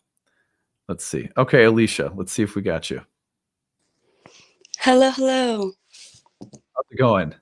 Good. How are you? Happy New Year's Eve. Yeah, you too. Nice to have you on. Let me get what's your date of birth 6/22/96, and the time 6:59 p.m. and the location? Vallejo, California. How do I spell that? VALLEJO. Okay, yeah. I should have just thought through it more, but there we go. So I have you as a Sagittarius rising. Does that sound right? Correct. All right, cool. I'm going to put your chart up on the screen. You tell me, what are we going to talk about today? So I'm in the midst of a lot of career changes. I know I have some stuff going on, like Saturn in my 4th house, and I think it's messing with my moon in my 10th house. Or maybe I'm not correct anymore. No, you're fine. Tell me what I like to do Oh, though it moved. is tell me what's going on in life, not astrology. Okay. So I left a big job last June, and I thought I was gonna land a lot quicker than I did. And so I've just kind of been doing temp work, and I took like 7 steps back basically from what I was doing, like doing like admin and doing really well in my career too. Just kind of like taking the back seat on things. And so I'm ready to kind of like see where my next phase is, but I'm not sure if I like burnt out a certain path. Yeah. So what may I ask what you do for a living? Yeah, so I've been in education for like the past 6 years. That was never the ultimate goal. I just kind of like fell in it because I have a background in psychology and it was like needed in schools. Cool. So that's what you're currently doing. You're working in a school? Correct. Yeah. Okay. And when you think about like when you say you've taken a step back, Hmm. what does that mean? Like tell me what that has looked like, I guess more like practically.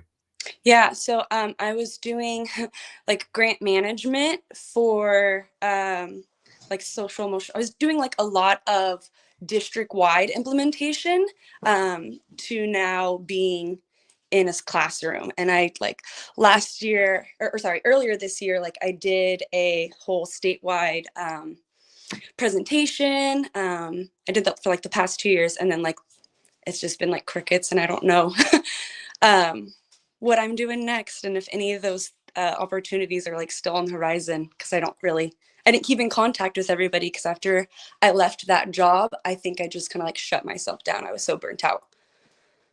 Yeah. Okay. So it in ideally, if you could move forward right now and do something different, do you already have a sense of what that would be? Um, Still something working with people. I did events before. I really like being in like some sort of management position, but more of a creative aspect. I'm in a Master of Education program right now, and I'm like so disillusioned by it because I'm like, what am I gonna do with this? Yeah. So I like teaching people, I like talking with people, but I don't know if being in a school system is the right spot for me right now. Okay. Fair enough. Here's what I'm going to look at in your chart. Yeah. What we want to do is, first of all, identify which planet is speaking to the situation. That's always our starting point. And I'm doing this just to kind of educate people who are watching, right? And then what we want to do is figure out when we see that planet being addressed by a transiting planet, usually a hard aspect from a slow moving planet, which often has the effect of allowing the expression of that karma, let's call it, that pattern of fate, to change. Especially when a person is reaching that critical mass where it's like, I just feel like something's ready to change.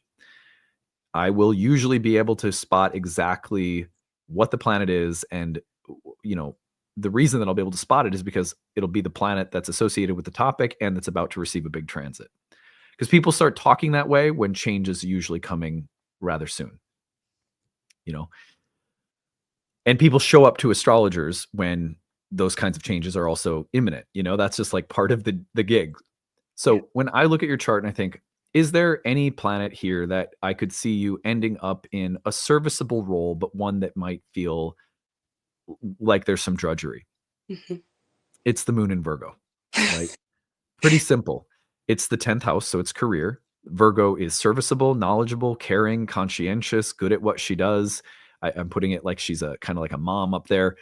Um, Intelligent, educated, psychologically sophisticated. Look at your ruler, Mercury, with Venus and Mars and Gemini in the 7th house. That knowledge and communication power with other people in human relationships in the 7th house is really nicely reflected there.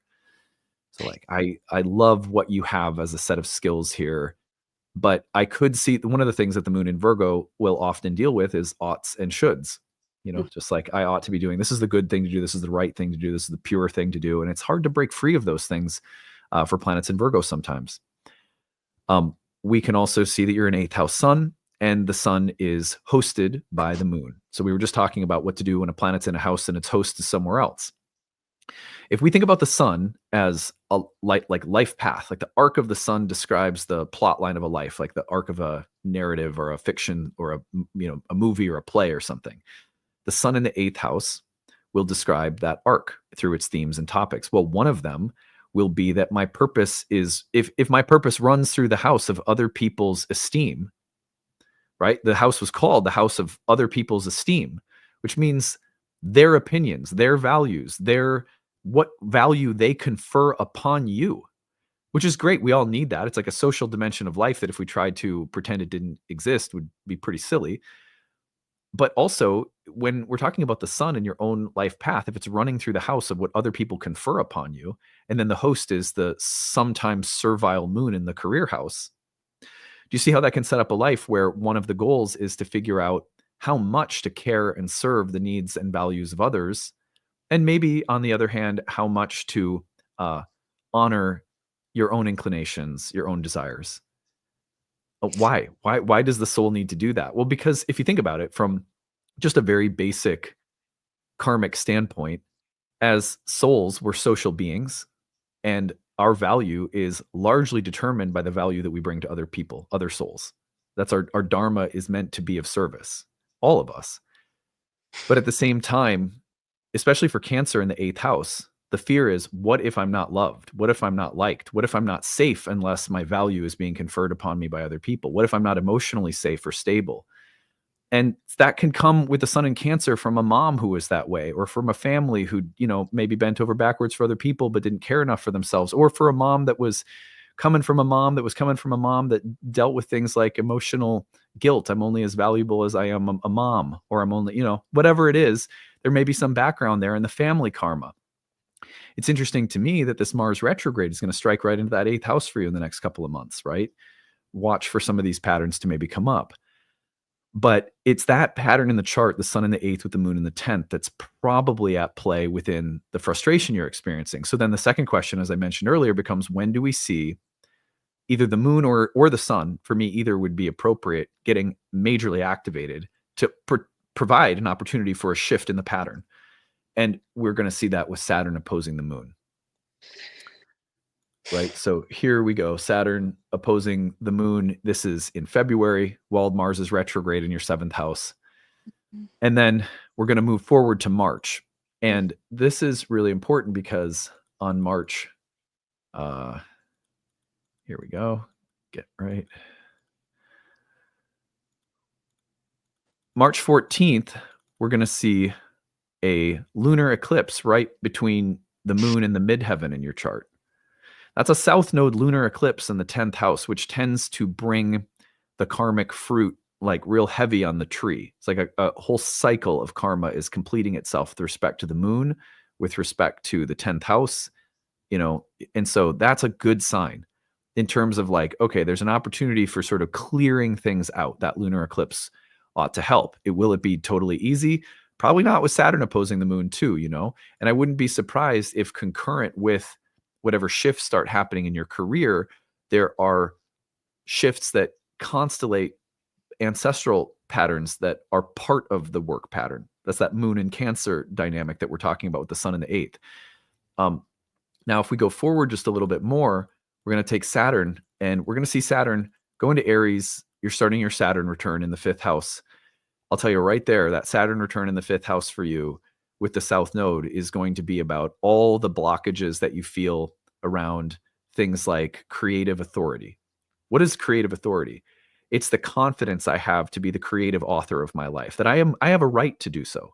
And that can be really hard for Saturn in Aries with the South Node in the 5th. You're going to start working on that during your Saturn return. But this is all being perpetuated by the setup from Saturn opposite the moon. Now, if we go forward again, just a little bit, where am I here? Here we go.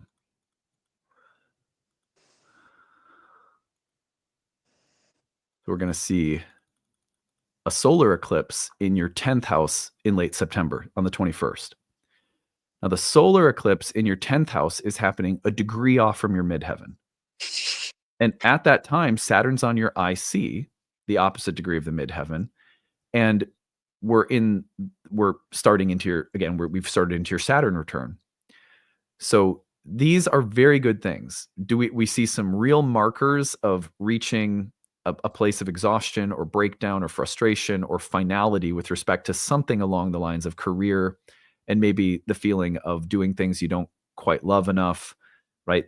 Those issues are going to come up in a big way. But then the solar eclipse on the midheaven is really promising because solar eclipses in the South Node area usually reflect, okay, I'm ready to flush and integrate and crystallize wisdom from past cycles and then start a new chapter. And so that solar eclipse in September is very promising here for you.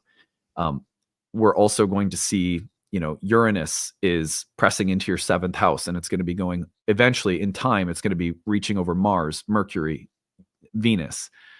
Not only do those things promise some interesting stuff with respect to like relationships, but they also hits the ruler of your career house. Like Uranus hitting the ruler of your career house some years down the road, a Saturn return forming in your 5th house, the place where we really experience joy and happiness and creative fulfillment from our Dharma. So you're on a path here. And as you've heard me say, probably in other live readings I've done, you got to trust the process. Know that this year, there's some hard work being done around career and some cleaning out of old stuff that then leads to a new path opening. And really the heart of your Saturn return is about what that path is going to be. And there's a lot of promise there. I think you probably do have a continued future in education on some level. The reason I say that is the ruler of your 9th is your sun. And so if you can figure out who you are and who you aren't, I think there's going to be a really special role that you play that will be nurturing and of service and working with people. But probably, I wouldn't be surprised if it was in the role of an educator. In 2026, Jupiter will spend a whole year in your 9th house. And then eclipses will move into your 9th house. And the 9th house South Node placement, along with Jupiter, that starts in like the late summer of 2026, really reflects mastery around things like knowledge, education, teaching, That's a great combination of planets in the ninth house, because K2 is very much like the ninth house in terms of its emphasis on otherworldliness, spirituality, education, enlightenment. So I wouldn't be surprised. Your Saturn return is kind of finished by that point. You're through the degree-based part of it anyhow. Neptune's going over that Saturn. You've got Uranus starting to press in over Mercury. Jupiter and South Node eclipses in the ninth house. My guess is that your intellect, your communication abilities, your ability to teach are going to come to bear on what you do, but not in the same way you're doing it right now. And there's a bit of a slog between now and then, but it's only 2 years out. Okay. Oof. That was so affirming. Thank you. Good. Yeah. I think the main thing is, you hear me say to a lot of people, is that most of the time we as souls are very sensitive. We are precognitive beings who can also sense where the timeline is going, but then we know, oh, I've got to live through a couple of years worth of this transformation, and like, but at least you know that there is promise that things are going in the direction that you also hope and sense that they are. And that's true for most of us, as long as we're willing to do the work. We do our part. We show up, try to limit our expectations, and be surprised by fate. And then we find grace along the way. Definitely. Okay. Thank you so much for your time and your words. Yeah. Wishing you the best in the new year. Thanks, Alicia. Thanks for coming on. We'll see you later. Take care. Bye. All right. Awesome. Avis, how's it going? You're muted. Hello. There you good. are. Hi. How are you? Good. Was it you that had the question about your daughter? No, I had a question about, I asked if there's any long-term love in my future. Long time. Did you say love? Yes. Oh, perfect. Let's do it. I'm going to cast a horary chart for you. Does that sound okay? Yeah. And then I'll pull up your birth chart. Okay. So let's do this.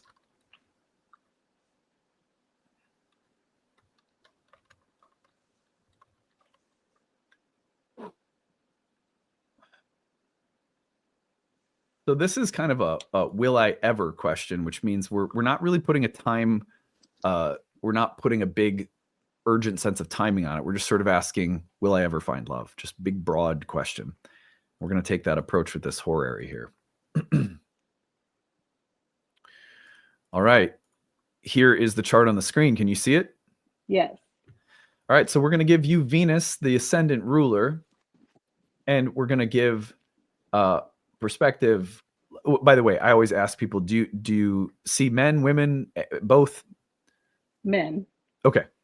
So we're going to give you Venus, and we're going to give you the moon as your two planets. We're going to give the sun, and we're going to give Mars to someone else. So what we do in a question like this is we look for aspects between the signifiers. So do we see any imminent aspects, for example, between the moon and Mars? And then the second piece would be Venus and Mars. We don't see any promising aspects coming up between those two signifiers. In fact, the moon is going to cross over into Aquarius and oppose Mars, which, if anything, could provide like a relationship that is maybe one that comes along that you have to say no to somehow, or that isn't quite the right one. And sometimes that happens along the path. Before you meet the right person, someone may come along and you have to kind of have enough discernment to say no to. That's often what we see in the case of an opposition like this. However, there is a secondary testimony, which has to do with whether or not the moon or Venus get together with the sun. That will happen. Let's just see here. First of all, let me just hold on just a second. Let me animate this chart. Oh, shoot. Where am I? Okay, here we go. Okay.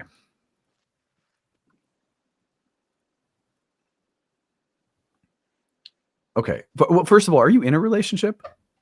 No. Okay. Recently gotten out of one or anything like that?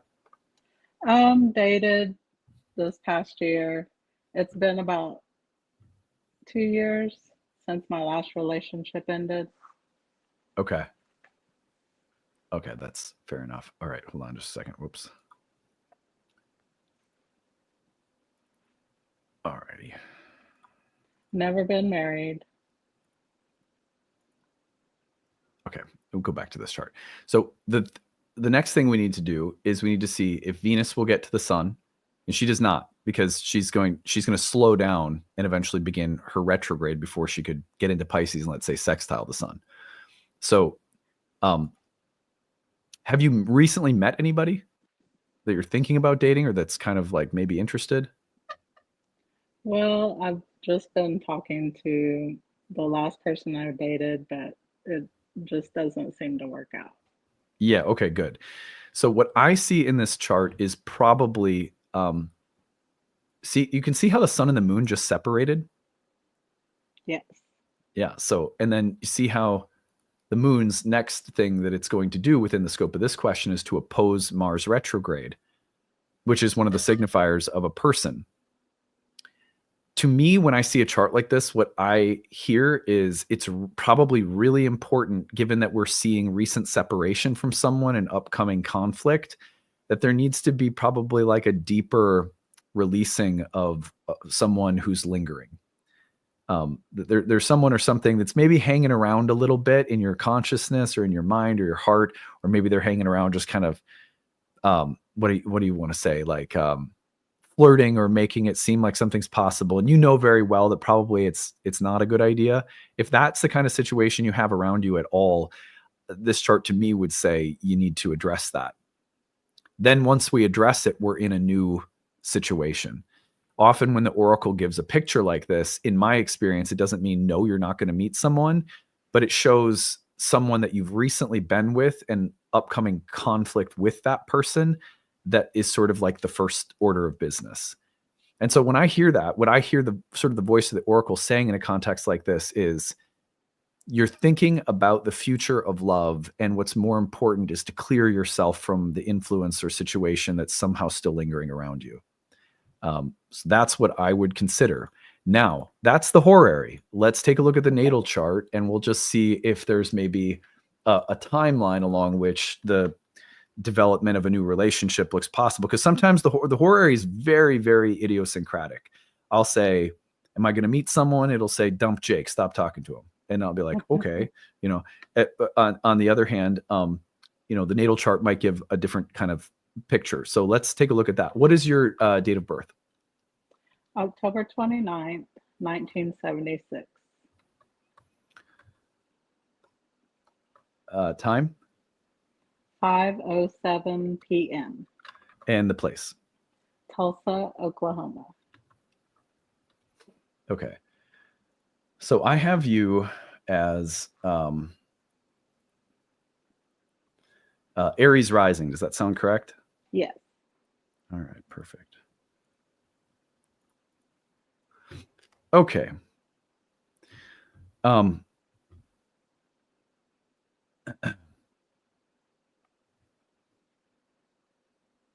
Okay, cool.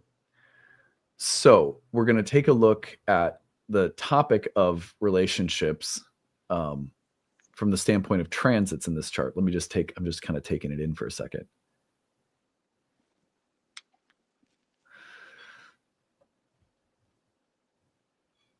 What anything that's happening right now around things like home, family, parents, living environment?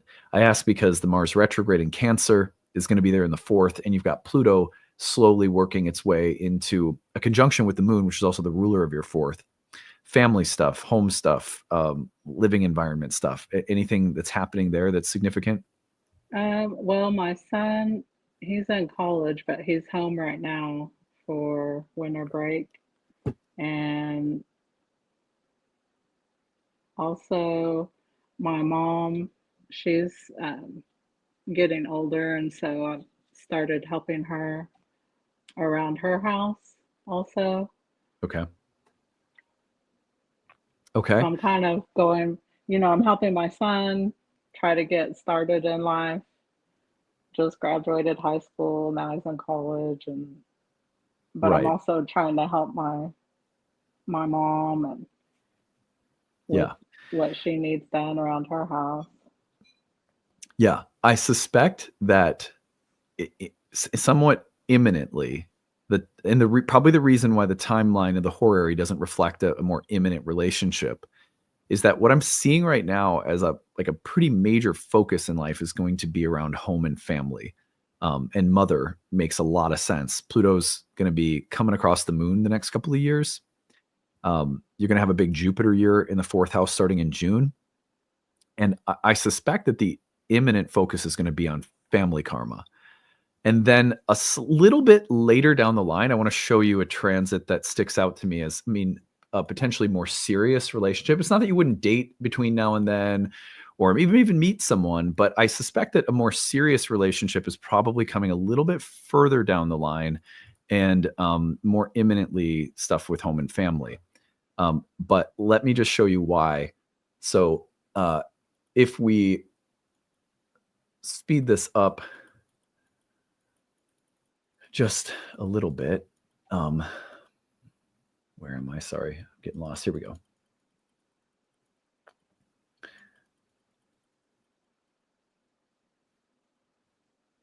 Yeah. So this is what I wanted to get to.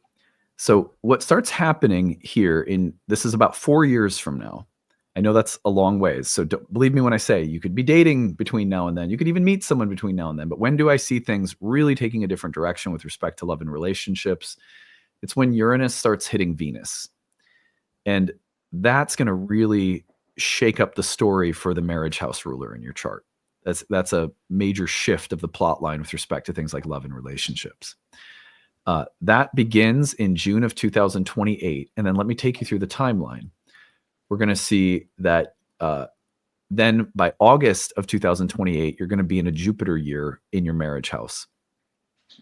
A Jupiter year in your marriage house when you're also having South Node eclipses in your 4th and Pluto is finishing with your moon suggests to me that probably some level of completion or resolution with respect to your mom and family karma comes prior to meeting someone. That's why I say that earlier. So the moon and Pluto are finishing up. South Node eclipses in the 4th are finishing up. We see resolution with respect to things like home, family, and mother. As that's happening, Uranus starts opposing Venus. Jupiter goes into your 7th house. So looking at those things together, here's Uranus opposing Venus again. Jupiter's just hanging out in your 7th house, right? Eclipse is still pouring through your 4th. Uranus turns direct, goes back over the opposition to Venus by April of 2029. Jupiter's still hanging out in your 7th house. Eclipse is still rolling through the 4th house, right? So the South Node, I mean. So by the time that these things finish, 2028 and 29, to me suggests, again, completion of karma with respect to things like home, family, mother, parents. And then as that karma is somehow completing itself, there's an opening. Now, let me give you a very practical example of how I've seen something like this work in my practice, but I don't want you to think that this is the only possibility. It's just one that I've seen many times. A parent, as they become ill and gets ready to transition out of their body, if that's their time, that as that occurs and that karma is in a way clearing itself, it constellates around a different kind of relationship entering your life. It is amazing to me how many times in our lives special relationships come in as we're clearing karma in other relationships in our family. Okay, so that would be one possibility, that you're looking at something like the end of life scenario for your mother, at the tail end of which you could be experiencing a kind of rebirth around marriage and relationships. Sometimes that's just how it works. But it doesn't have to be that literal. It could also be something like you're gradually helping your mother transition into a later phase of life, and there's a lot of responsibility around that. And as maybe you get her into the best ideal situation and she's stabilized, or maybe you put her in like a elder care home or something like that, as that transition happens, then a new relationship comes in. But it's as though there's something around home, family, domestic life, parents that is being deeply excavated. And then at the tail end of that process, you see all of these fireworks around love and relationships. Okay. That sounds, Yeah. I would, I'm pretty interested to see what happens. Yeah. Yeah, totally. Thank If you so astrology can't much. get us interested in our lives, what is it there for? Just to make us stressed out? No, let's not do that. You Yeah, know? But definitely. hey, one thing that I really want to mention to you also is, stay in touch. Let us know how things go. Email, reach out, because I, I at some point I think it might be fun to get people who have been on to come back and tell us how things went. Thank you so much, Adam. I really appreciate it, and I enjoy watching your videos. Hey, thanks. Thanks for coming on, Avis. I hope you have a great day and Happy New Year. Thank you. Happy New Year. All right, bye. Okay, fantastic. Let's go to Michelle. Hey, Michelle. Hello. How are you? I'm well, thank you. How are you? Good, good. What are we going to talk about today? Oh, everything. Just kidding. It's been a really big change in my internal space in the past 6 to 8 months of my life, but that's been mostly driven by my relationship life. So I've had some uncomfortable, distressing relationship things that have led me to do a lot of trying to build my relationship with myself. But it's also shifted how I think about my job, where I live, everything. Yeah, totally. Let me get your birth chart up here. Let's see. What's your date of birth? May 17th, 1981. And time? 3:49 a.m. And place? Westminster, Colorado. Westminster is one word. Oh, yeah. Hold on. Let me just do that.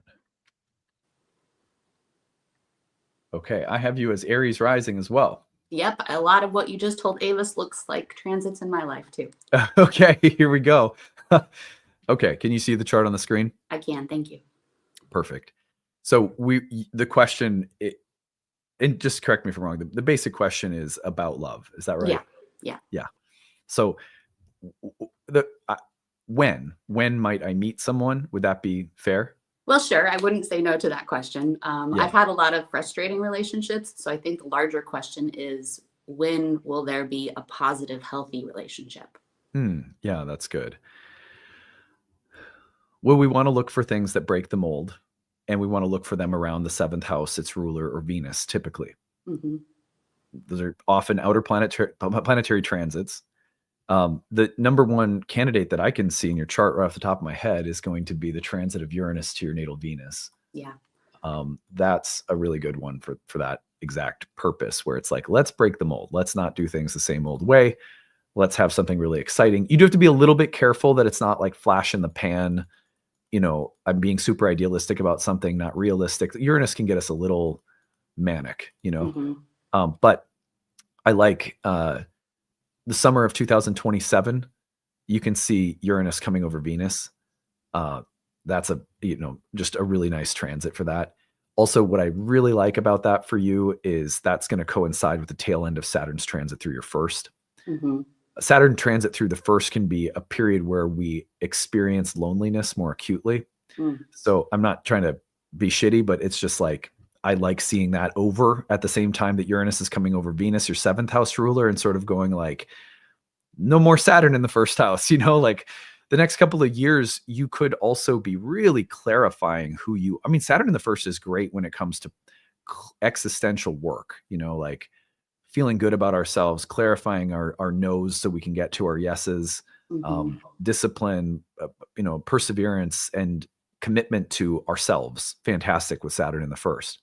Sometimes persevering through things that we also have just reached our limit with, when you're sick of some part of your own self and you're just ready to change it. That's a good for Saturn in the first. So anyway, there's a little season coming up here, a couple of years where Saturn's working through the first.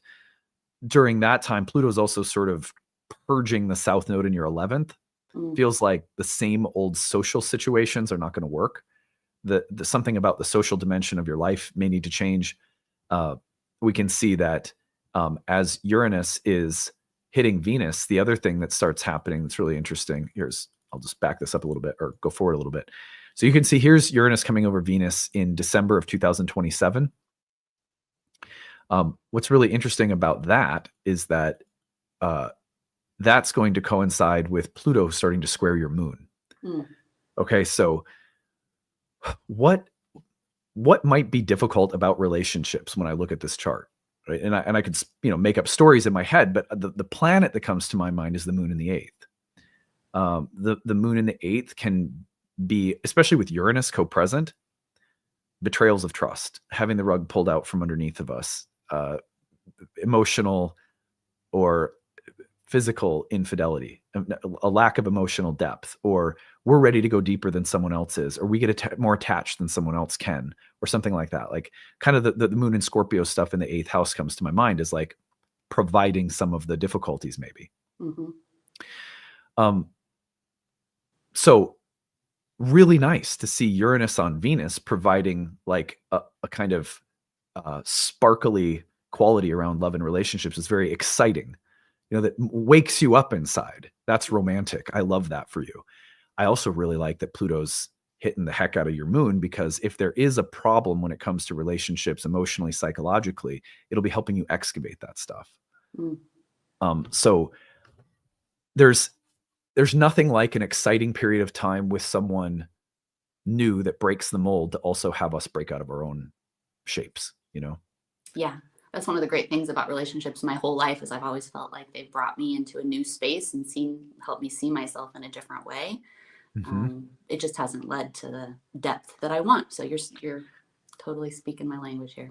Yeah. And again, like the fact that all of this coincides with Saturn finalizing things in your first house is to me really promising, because this suggests real breakthroughs around intimacy, love, emotional depth, that stuff's all coming up really strongly. You know, it's 2027 into 28 that you really see that happening. Between now and then, it's sort of like the plowing the field with Saturn in the first house and getting it set up for planting. You know what I mean? Yep. I'm a Taurus, so that makes sense. Yep. Yeah, totally. The other thing that's really, I mean, frankly, in the next year, you have Uranus going over your sun another time. I think it might retrograde back pretty close to your sun again, late in the year. But, you know, it's not like there's nothing happening between now and these periods either. There's a lot of really exciting times coming up for you, where a lot's going to be awakening within you around things like work, money, business, life calling with the sun. That's, I think, good reason to be excited. I wouldn't be surprised if the Uranus over Sun transit also brings, with Saturn moving into the first, more responsibilities somehow. Okay. Like expansion of your role at work, or, you know, I don't know, something like that. Yeah. Okay. Well, I'll keep, as you keep saying, I'll keep trusting the process. Yeah, absolutely. I hope this was able to, you know, provide you some good timelines and a sense of where things are heading. And yeah, thanks for coming on. Really appreciate it. Yeah, I appreciate it. And I appreciate your humility and your humanity. Thank you so much for those times that you laugh. It's just so, it's so fun when you crack yourself up. Oh, thanks, Michelle. Really appreciate you. You have a happy new year. You too. Take care. Bye. Okay, fantastic. Samantha, how's it going? It's good. Can you hear me? I sure can. Yeah. Awesome. Happy New Year. Yeah, you too. Thanks for coming on. What's your date of birth? February 5th, 1989, 11:31 a.m. Okay. And the location? Radford, Virginia. Bradford? Radford, R-A-D. Yeah. Radford. Okay. So, Radford County? Radford. Radford. Okay, got it. And Taurus rising. Yep. All right, me too. We're part of the Taurus Rising Club. Woohoo. All right, let's do it. So here is your chart on the screen. Can you see it? Yes. All right, perfect. What are we going to talk about? So, career. Okay. I've been in the film and television industry for like the last 13 going on 14 years, but more so in the production aspect of things. And I've been writing for the last, 10, 11 years or so, and looking to make that transition into a writer, more on, I guess, the creative side of things. So, and I've been feeling that for like the last year or so. And just since then, I've been kind of switching my focus more into getting to the festivals, submitting to festivals, things like that. I have a few people in my network, like above the liners, that I could send my script to. I just finished my last feature film that I wrote about a year ago. I'm still kind of doing creative iterations on it to make it better, but I plan on going out sometime in February, but hoping to sell my script and make that transition, retire what my production's job, and then move into the writing. Cool. So what we're looking for is a new level of success artistically in the career. Is that a safe way of putting it? That is a great way of putting it. Thank you. I always ask for the feedback because I want to make sure I'm not putting, words into your mouth or anything. No, So yeah. It's, yeah. it's like you. I wish I could summate just as quick as you can. The little words as possible. Yes. No, you know what? The thing is that it's my job to do that so that I can have the most economical approach to craft.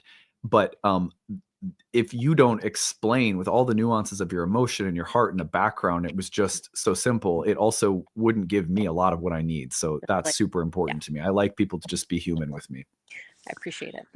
Yeah. So we can see, first of all, that you have Venus at the midheaven in your 10th house as the ascendant ruler. So we're talking about think about this philosophically. Have you heard me talk about some of the Indian philosophical modes of the houses in any of my recent talks? Modes of the houses? Like the Artha, Dharma, Kama, Yes. Moksha? Okay. Yeah. Okay. So we have the ruler of the house of Dharma. What am I here to do? Like I've used the example of my dog Hilda. She's a guardian breed. She's here to guard, right? And obviously more than that, but that's kind of her job. Mm-hmm. We all have a Dharma. Your Dharma is going to be reflected by planets in the first house, and of course the ruler being probably the most important consideration in most cases. Now, that ruler is at the midheaven in the house of Artha. So you're at the midheaven, right? And it's Venus.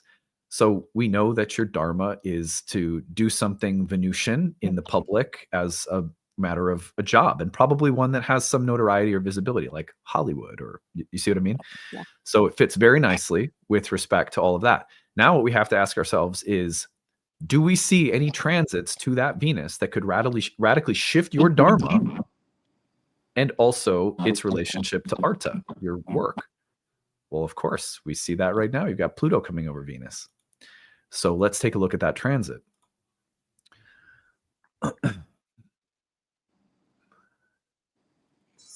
Whoops.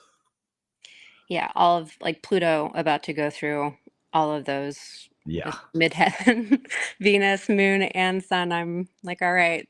Sister, you've got it. You're going to be on a roll here pretty soon. Let's all go. Right. I know. Let's do it. So first of all, let's just track this transit of Pluto over. I mean, first of all, it's on your midheaven right now. So it makes total sense that this is exactly what you want to talk about, right? Yeah. But then it goes over Venus, mid-February. We're talking in the meantime with Uranus, kind of right between your ascendant and Jupiter in the first house. Love that. I love that.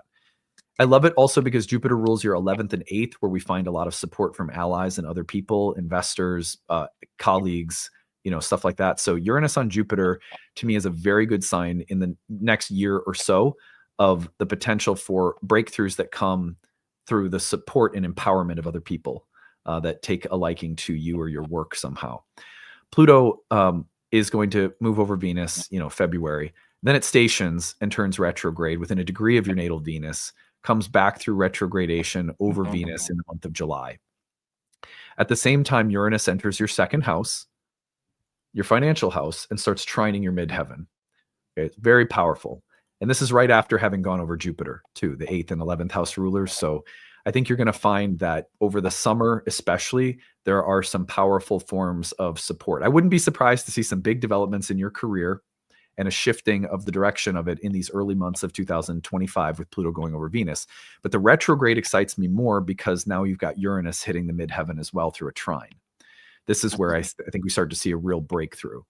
Then if we go forward just a touch more, we're going to see Pluto stationing, turning direct, coming back over Venus by early, late 2025, December, January of 2026. At the same time, there's Uranus hitting your Jupiter again, stationing within a degree of Jupiter in the first house, maybe providing more assets, resources. You've got North Node eclipses in your 11th house of allies and benefactors. I love that there for you too. Keep going a little bit, and we're going to see that Pluto's retrograde. By the way, here's this is June of 26, we're seeing Uranus trining your Venus too, right? So from the second, the development of resources is remarkable around that time for you. Now, we can see Pluto's stationing at 3 degrees by November of 2026 within a degree of your natal Venus. And now we have North Node eclipses moving into your 10th house. North Node eclipses are also going to be marking the really big shift of direction that Pluto's marking, that Uranus is marking, right? So take this out to the eclipses that start rolling through in 2026 into 27, and now you're in a totally different world. I mean, it's just a very different world. Then Pluto's going to start moving into your moon, Uranus to the moon, Pluto to the sun, Uranus to the sun. I think that there are probably several more iterations of your career to come through these transits, all of which will be very powerful. At times may feel like the Plutonian feeling of life or death, like it's really intense, might be there, but just remember that Uranus being there at the same time provides that supportive feeling of energetic breakthroughs, renaissance, awakening, excitement, enthusiasm, support, because of what Uranus comes into the second house with, coming right off from Jupiter. I think you're going to find that these transits of Pluto and Uranus over all of those 10th house planets over a long period of time provide a trajectory you're on right now that you can't even see. That's really spectacular. But what I would say is you have to be patient with some of what Pluto does, which is also to purge and sort of get stuff out that's not working. And I definitely got that with Pluto going over all those in the 9th. I think if I were to be honest and reflect back on, and I mean, again, I've been writing for 10 years. It's been that go, go, go, and foot on the gas, like pedal to the metal. And I think that was maybe the gift, Pluto moving into the 10th. It was like, okay, if it happens tomorrow or if it happens 10 years from now, it's going to be whatever it's going to be. And it's kind of shifted my creative process, how I approach writing and how I approach directing, and how, or not that I'm directing anything currently, but I'd like to move into that aspect of you. So, okay. Well, Pluto is such an empowering planet. There's going to be, I mean, you know, we'll have to share notes because I've got it rolling through my 10th house. And last year it came over my south node in the 10th house, and we had several staff change positions. Thankfully, it was all like very amicable and okay, but like what a massive amount of change we went through in the past year. And then trying to set up our big affordable reading service, which was a huge work on the infrastructure of the website and hiring people. And so that Pluto brings like work and transformation together is a little stressful, but I really love that you've got the support from Uranus hitting Venus at the same time. I think you're on a path that's very exciting. And I think, again, like the way that I would think about it is that there's several iterations of your career yet to come. And your dharma right now, your very purpose for being here is transforming. And that usually in the 10th house would mean that what you do on some literal level is going to shift. So, you know, given that that's kind of what you're interested in, I think that's really promising. Can I ask one quick follow-up? Sure. With the Venus retrograde and going out with my script to God and Country, beginning of February, Venus is still in the 11th house, but when I don't quite know how to pull the 12th house into the 11th house narrative. Is that maybe like the writing studio, like going back and doing a rewrite, or? Oh, so let me just understand. So you're going to be trying to sell a script and looking for, you know, a studio or someone to take the script, and you're going to be doing that in March? So kind of. I wrote a script. I went to LA earlier. The strikes have been crazy. 2023, I was unemployed for 3 months. Actually, I'm unemployed now. I start in January. I've been unemployed for 5 months. So it's been really bleak. But with that time off, it's given me the time to go out and network and whatnot. So did a trip to LA and Austin for AFF and have a group of people, contacts in the industry that I've met, to then go out to in February. February 1st, I think seemed to be the less hairy of all of the transits coming up, but I was just curious to see how that played. My honest to God advice is just do it. Just go do it. Don't even worry about the transits, because you know, the more we try to work our hopes around the transits, the more they just fuck with us. Well, no, it's just I think it was Venus in the 12th house that I didn't quite. No, I get that. Yeah, but that, I hear you. totally. Let What go I would, of God.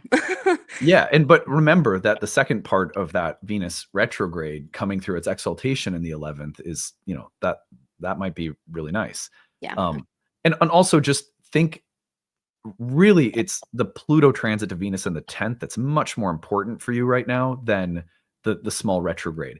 What I would say is that retrograde may very well clarify for you some of who the good or unhealthy influences in your creative career are, or even personally, because Venus in the 12th will often show up as, who or what undermines us versus supports us. There we go. Okay, that's it. Thank you. Yeah. Well, good luck, Samantha. Tell me how it goes. Stay in touch, okay? Will do. Really appreciate it. And again, Happy New Year's. You too. Bye. Fantastic. All right. TL, are we gonna do this thing? We're gonna do a horary for your daughter, right? For you and your daughter. Yes. Okay, so tell me. That was amazing, by the way. That was incredible. Oh, good. I'm glad you liked it. Yeah. Yeah. I love that we're talking to you in your car. You're hanging out. The sun's out. It looks nice. Yes, I'm in New Hampshire. It's a Cool. little chilly. Yeah. So tell us the story. So you're kind of, you and your daughter sound like you're a little estranged, and you want to know if there's going to be an opportunity to reunite. Yes, that's the prayer. It's been so much longer than initially anticipated. She is third born of 4. Intense relationship, super close, but then like just stuff there. But since 2022, April 12th, we parted ways in Tucson. We were living together, and she said she needed space and she'd reach out when she was ready. And she still hasn't. She's cut us off completely, her siblings, her entire family, like everyone. And she has 3 beautiful little boys. And so of course my heart's been heavy, but I've also been trying to, hold space and just be like she's working through things and like really hold that. But I just feel like there's such distance. I can't feel that there's going to be a return. Because I'm so close to it and involved. I'm really, I don't know, I'm heavy hearted this season. So I wanted to know. Sorry, keep going. I didn't mean to cut you off. No, I just wanted to know if it was coming anytime soon. Sure, of course.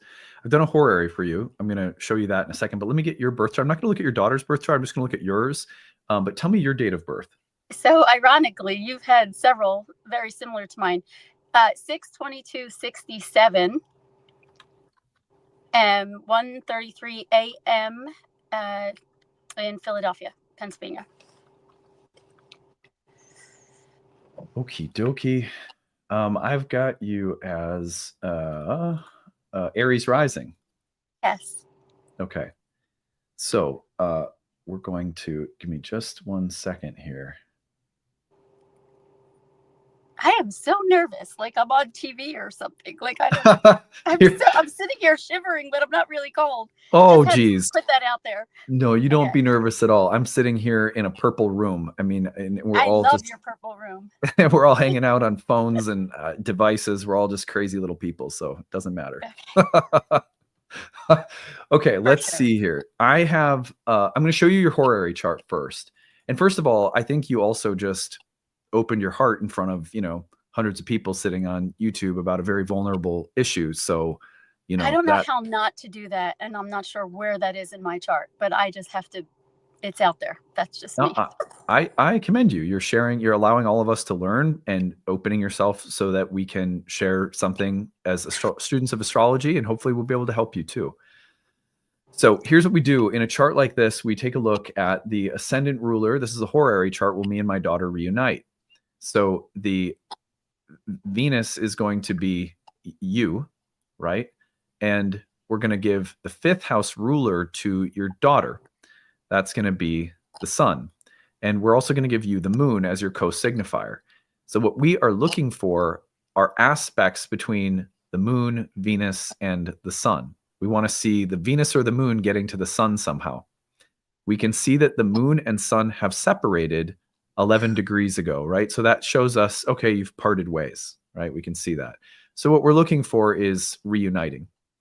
Now, what we do in a question like this, because it's a long timeline, it's like, you know, the question is really over the course of a lifetime. You know, at any point, at any point in time, will we come back together? That's really the question. And so we can really look pretty broadly into the future to see future contacts between, in this case, Venus, the moon, and the sun. Well, there's nothing very imminent coming between the sun and the moon. They've separated. But what is really interesting to me is that what we see here, if we go forward just a little bit, is that Venus is reaching its maximum elongation with respect to the sun, which means that by March, Venus is going to reach as far away from the sun as it can. And then it slows down and it stops and it retrogrades and it starts going back toward the sun. Now, those are your two signifiers in the chart, right?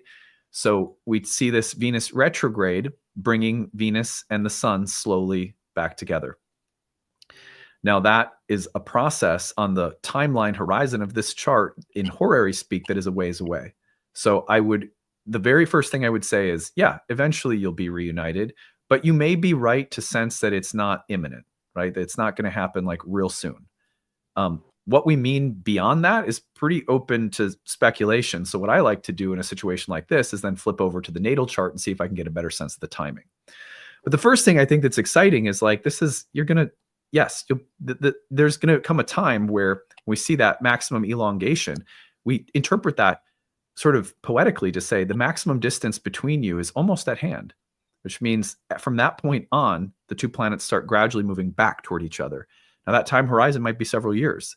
You know, I don't know, but it's not going to last forever. So I feel confident saying that. But obviously you'll have to stay in touch and let me know. But now let's see if we can find a timeline in your natal chart, okay?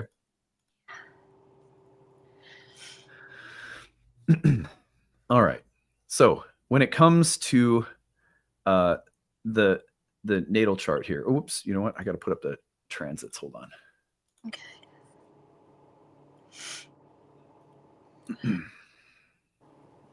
Oh, geez. Oh, gosh, where am I?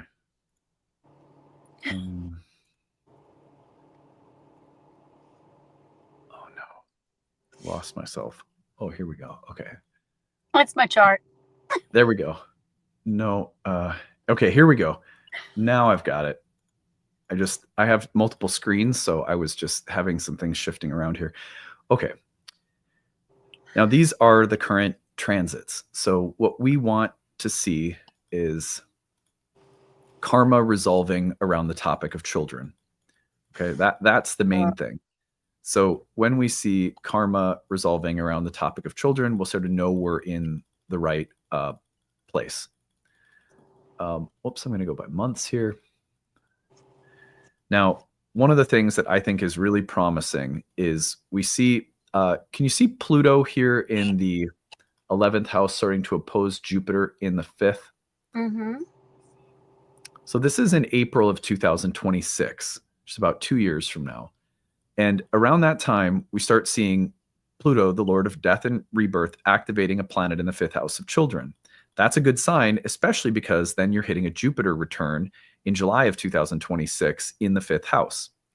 What's also promising is that then we start to see the south node of the moon moving into the 5th house, where the potential for the resolution of karma around children starts to take place with eclipses in the 5th. Right? So, that and this looks good. Okay. And this is right smack dab in the middle of your Saturn return. Okay, so your Saturn return coincides with major Plutonian shifts around planets in the house of children, while eclipses start moving to the house of children. To me, these are the kinds of things that I look for as probable timelines. One thing that I would say is really important is that in any relationship, I I know you know all of this, so I'm also kind of saying this for the audience of people who are listening and learning and stuff like that. It's very important when seeking reconciliation with another human being that we do as much as is reasonable for our part of the situation. Yes. You don't do more than that, right? You don't have to take responsibility for things that aren't yours, but be willing to dig just a little bit deeper into how I participated in the creation of a difficult dynamic in this relationship. If that doesn't apply and you're like, I'm dealing with someone who's just It straight up, applies. Whatever.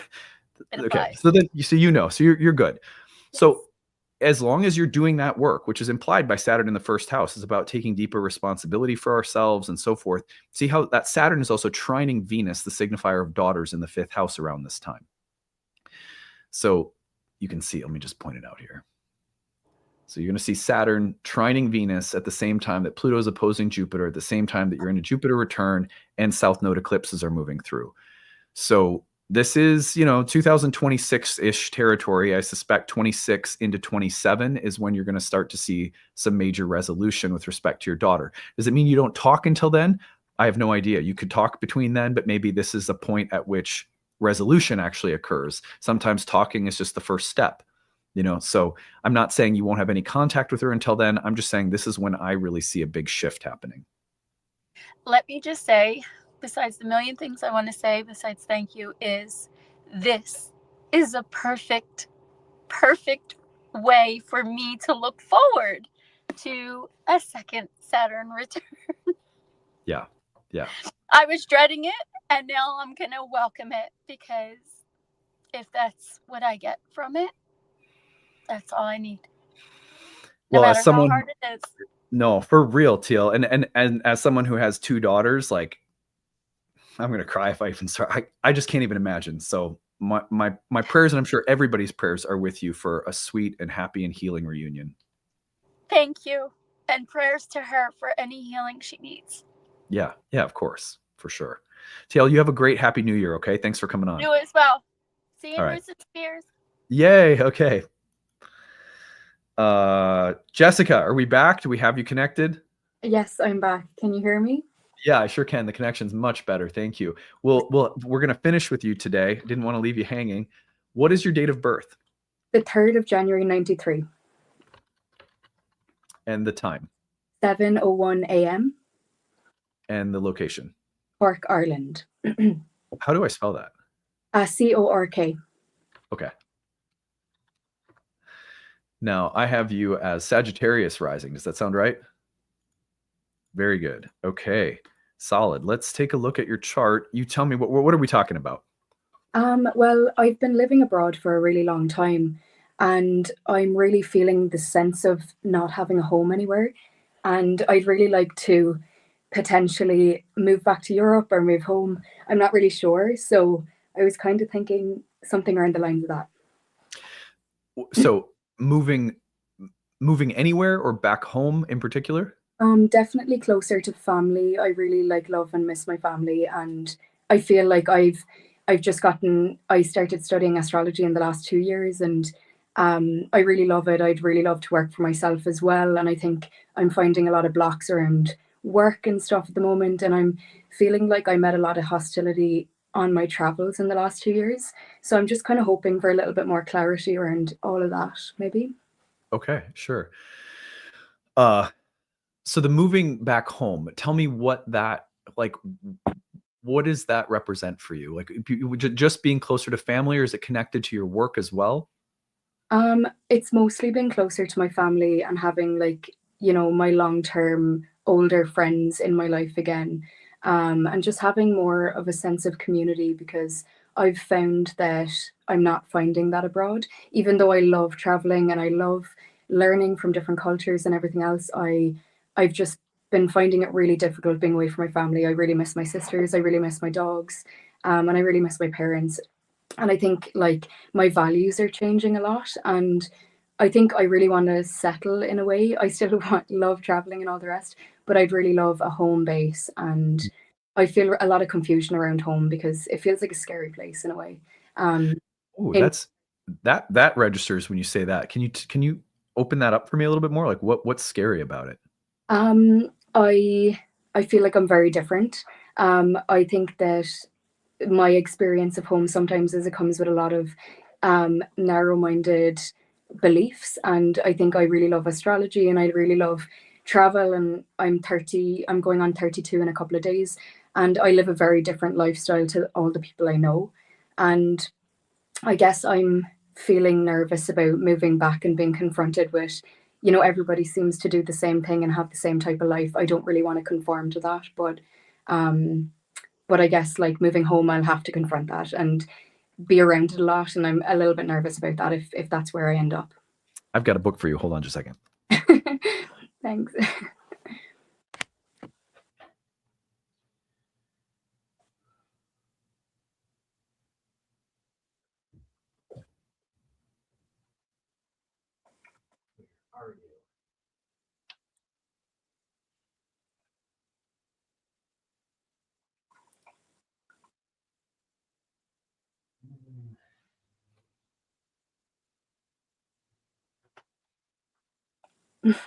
Oh, where are you?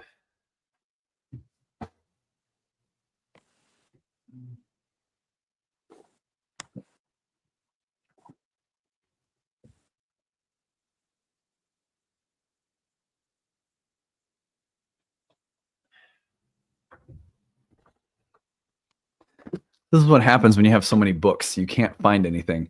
Hold on.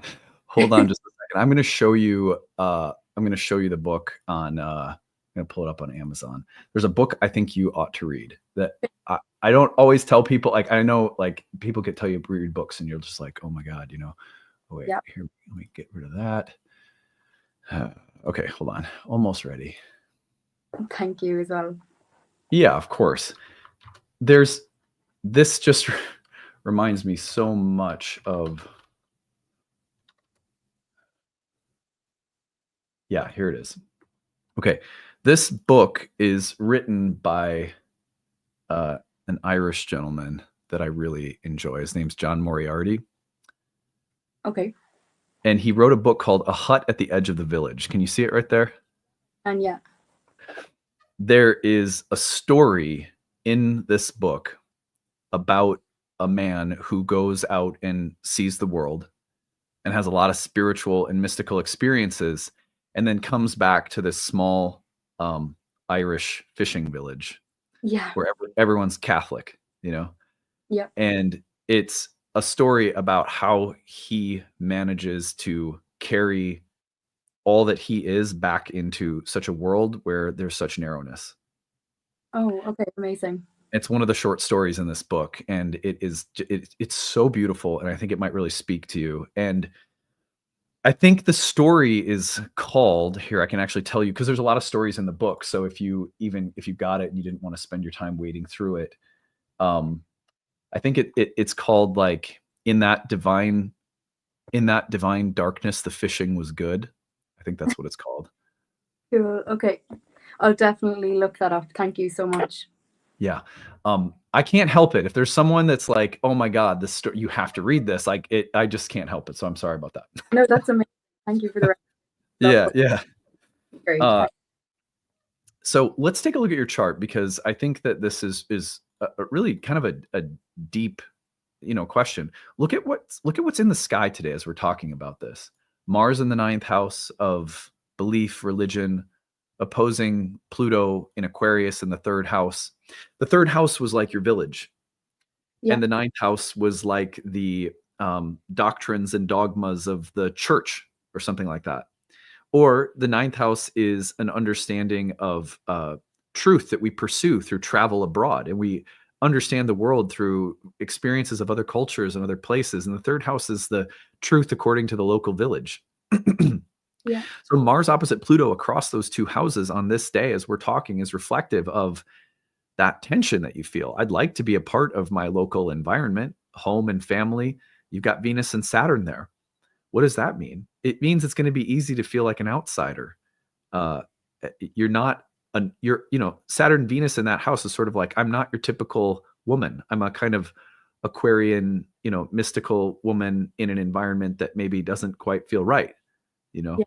Mars, Pluto sort of reflecting that dynamic in the sky today. In in your birth chart. You also have Mars retrograde in the 8th house. Yeah.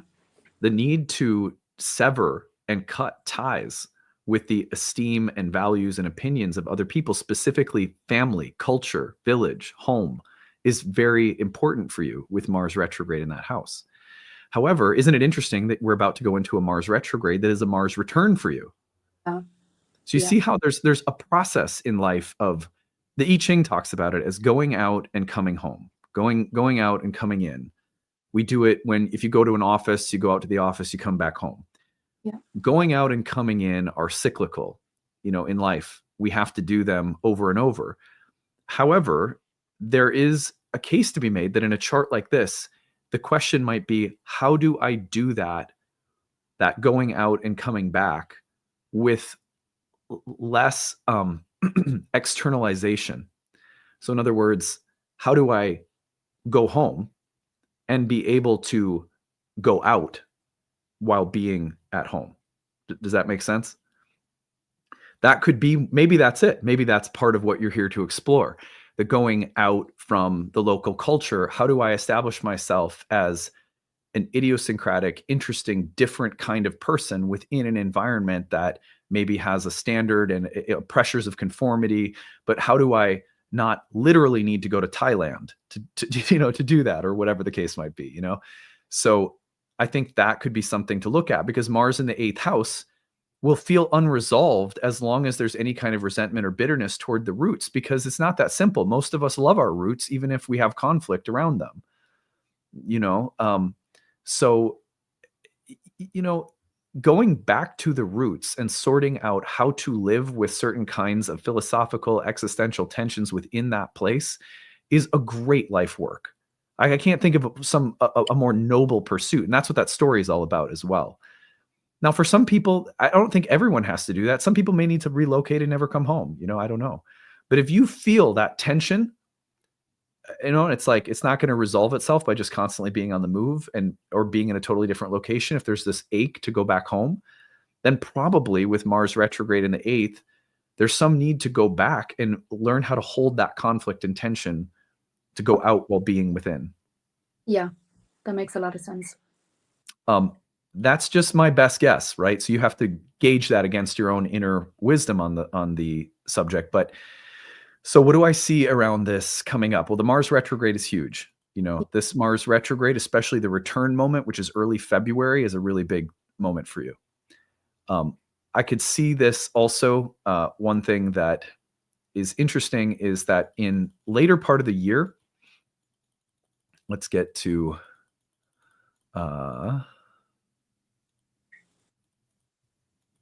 here we are. Right here, you've got a lunar eclipse in your 4th house with the North Node in September. Yeah. And look at what's happening. At that exact same time, Jupiter's over the station point of the Mars retrograde return. Yeah. I suspect that by September of this year, you may be ready to build a bridge back home. Now, again, I'm sort of assuming that might be the healing path you're on. These transits could end up doing something very different with respect to home and family that I'm not foreseeing at all, right?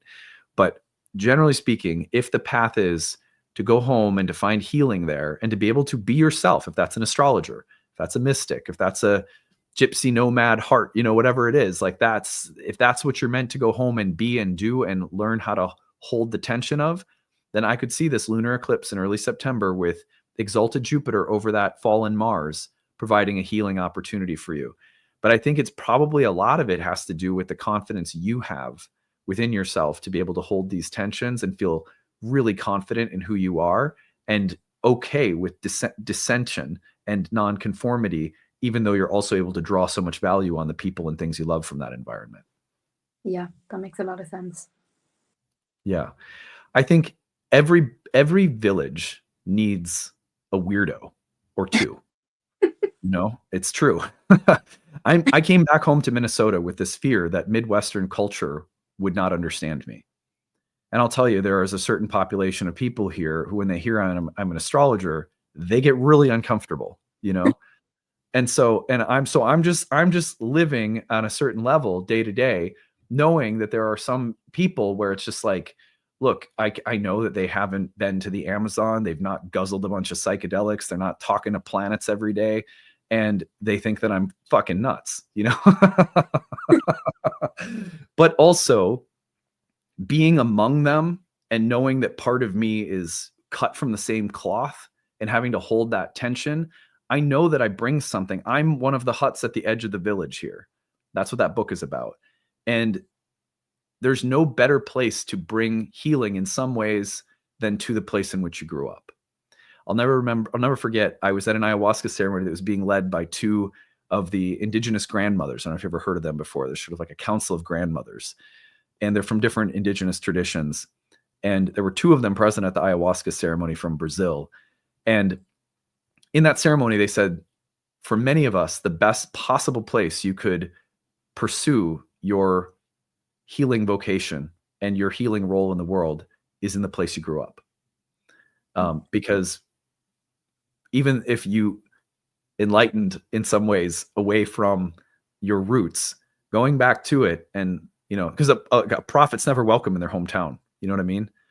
And yet in many ways, we need healers and people who have had very different experiences in hometowns, so that diversity there's a gateway. Well, that person's a Minnesotan, you know, they're interested in things that I'm kind of interested in, but I'm nervous to get interested in. But there's something common and familiar about them that opens my heart to exploring that. Many people need that because they don't necessarily have the courage to go out and explore the world, you know? So you have to have the courage to also know that you are always okay and always beautiful, even among some people who may not like you or may judge you. That makes a lot of sense. Thank you so much.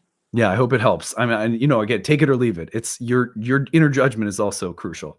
Yeah, well, thank you. I really appreciate it. And Happy New Year. And also, I love that another lady said it as well, but like you cracking yourself up on the podcast the whole time, like makes me laugh out loud always. That's great. Yeah, totally. I love it. I love that we can laugh along with each other. That makes my day. So fun. So thanks so much for everything you do.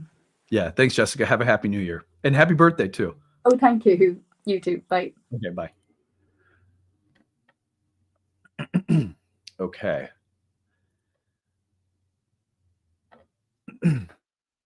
This is a community of proud weirdos.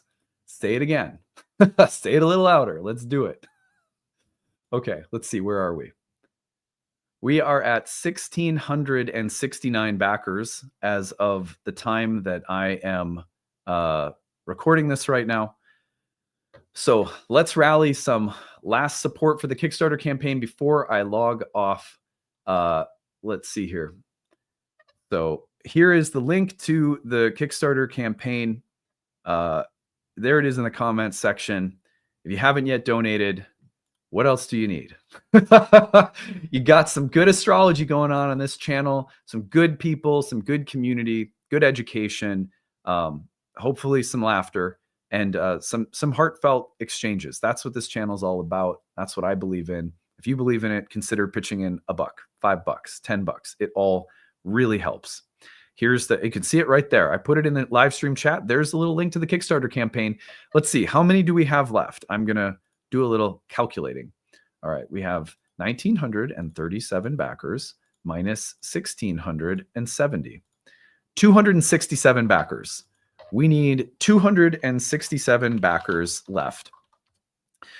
267 backers left with 22 hours left to go. Can we get there? I think we can. This is the closest we've ever cut it.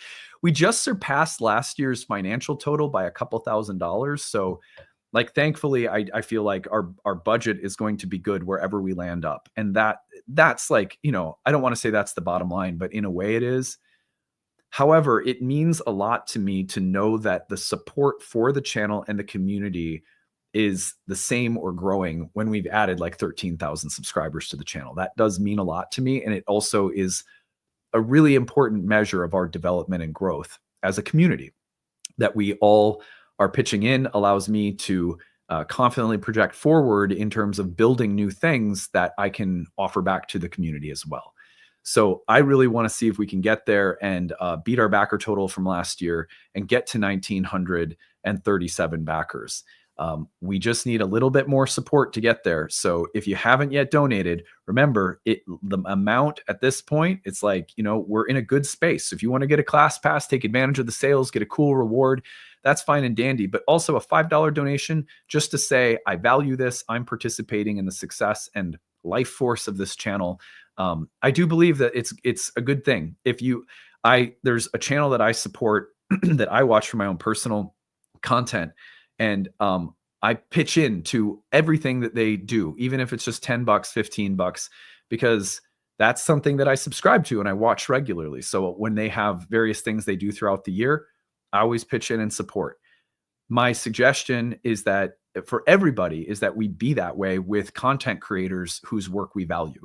And I don't say that to be pedantic. I'm saying it because I really believe that it's true. I believe that's how these things continue to bless us and grow and become better and better each year.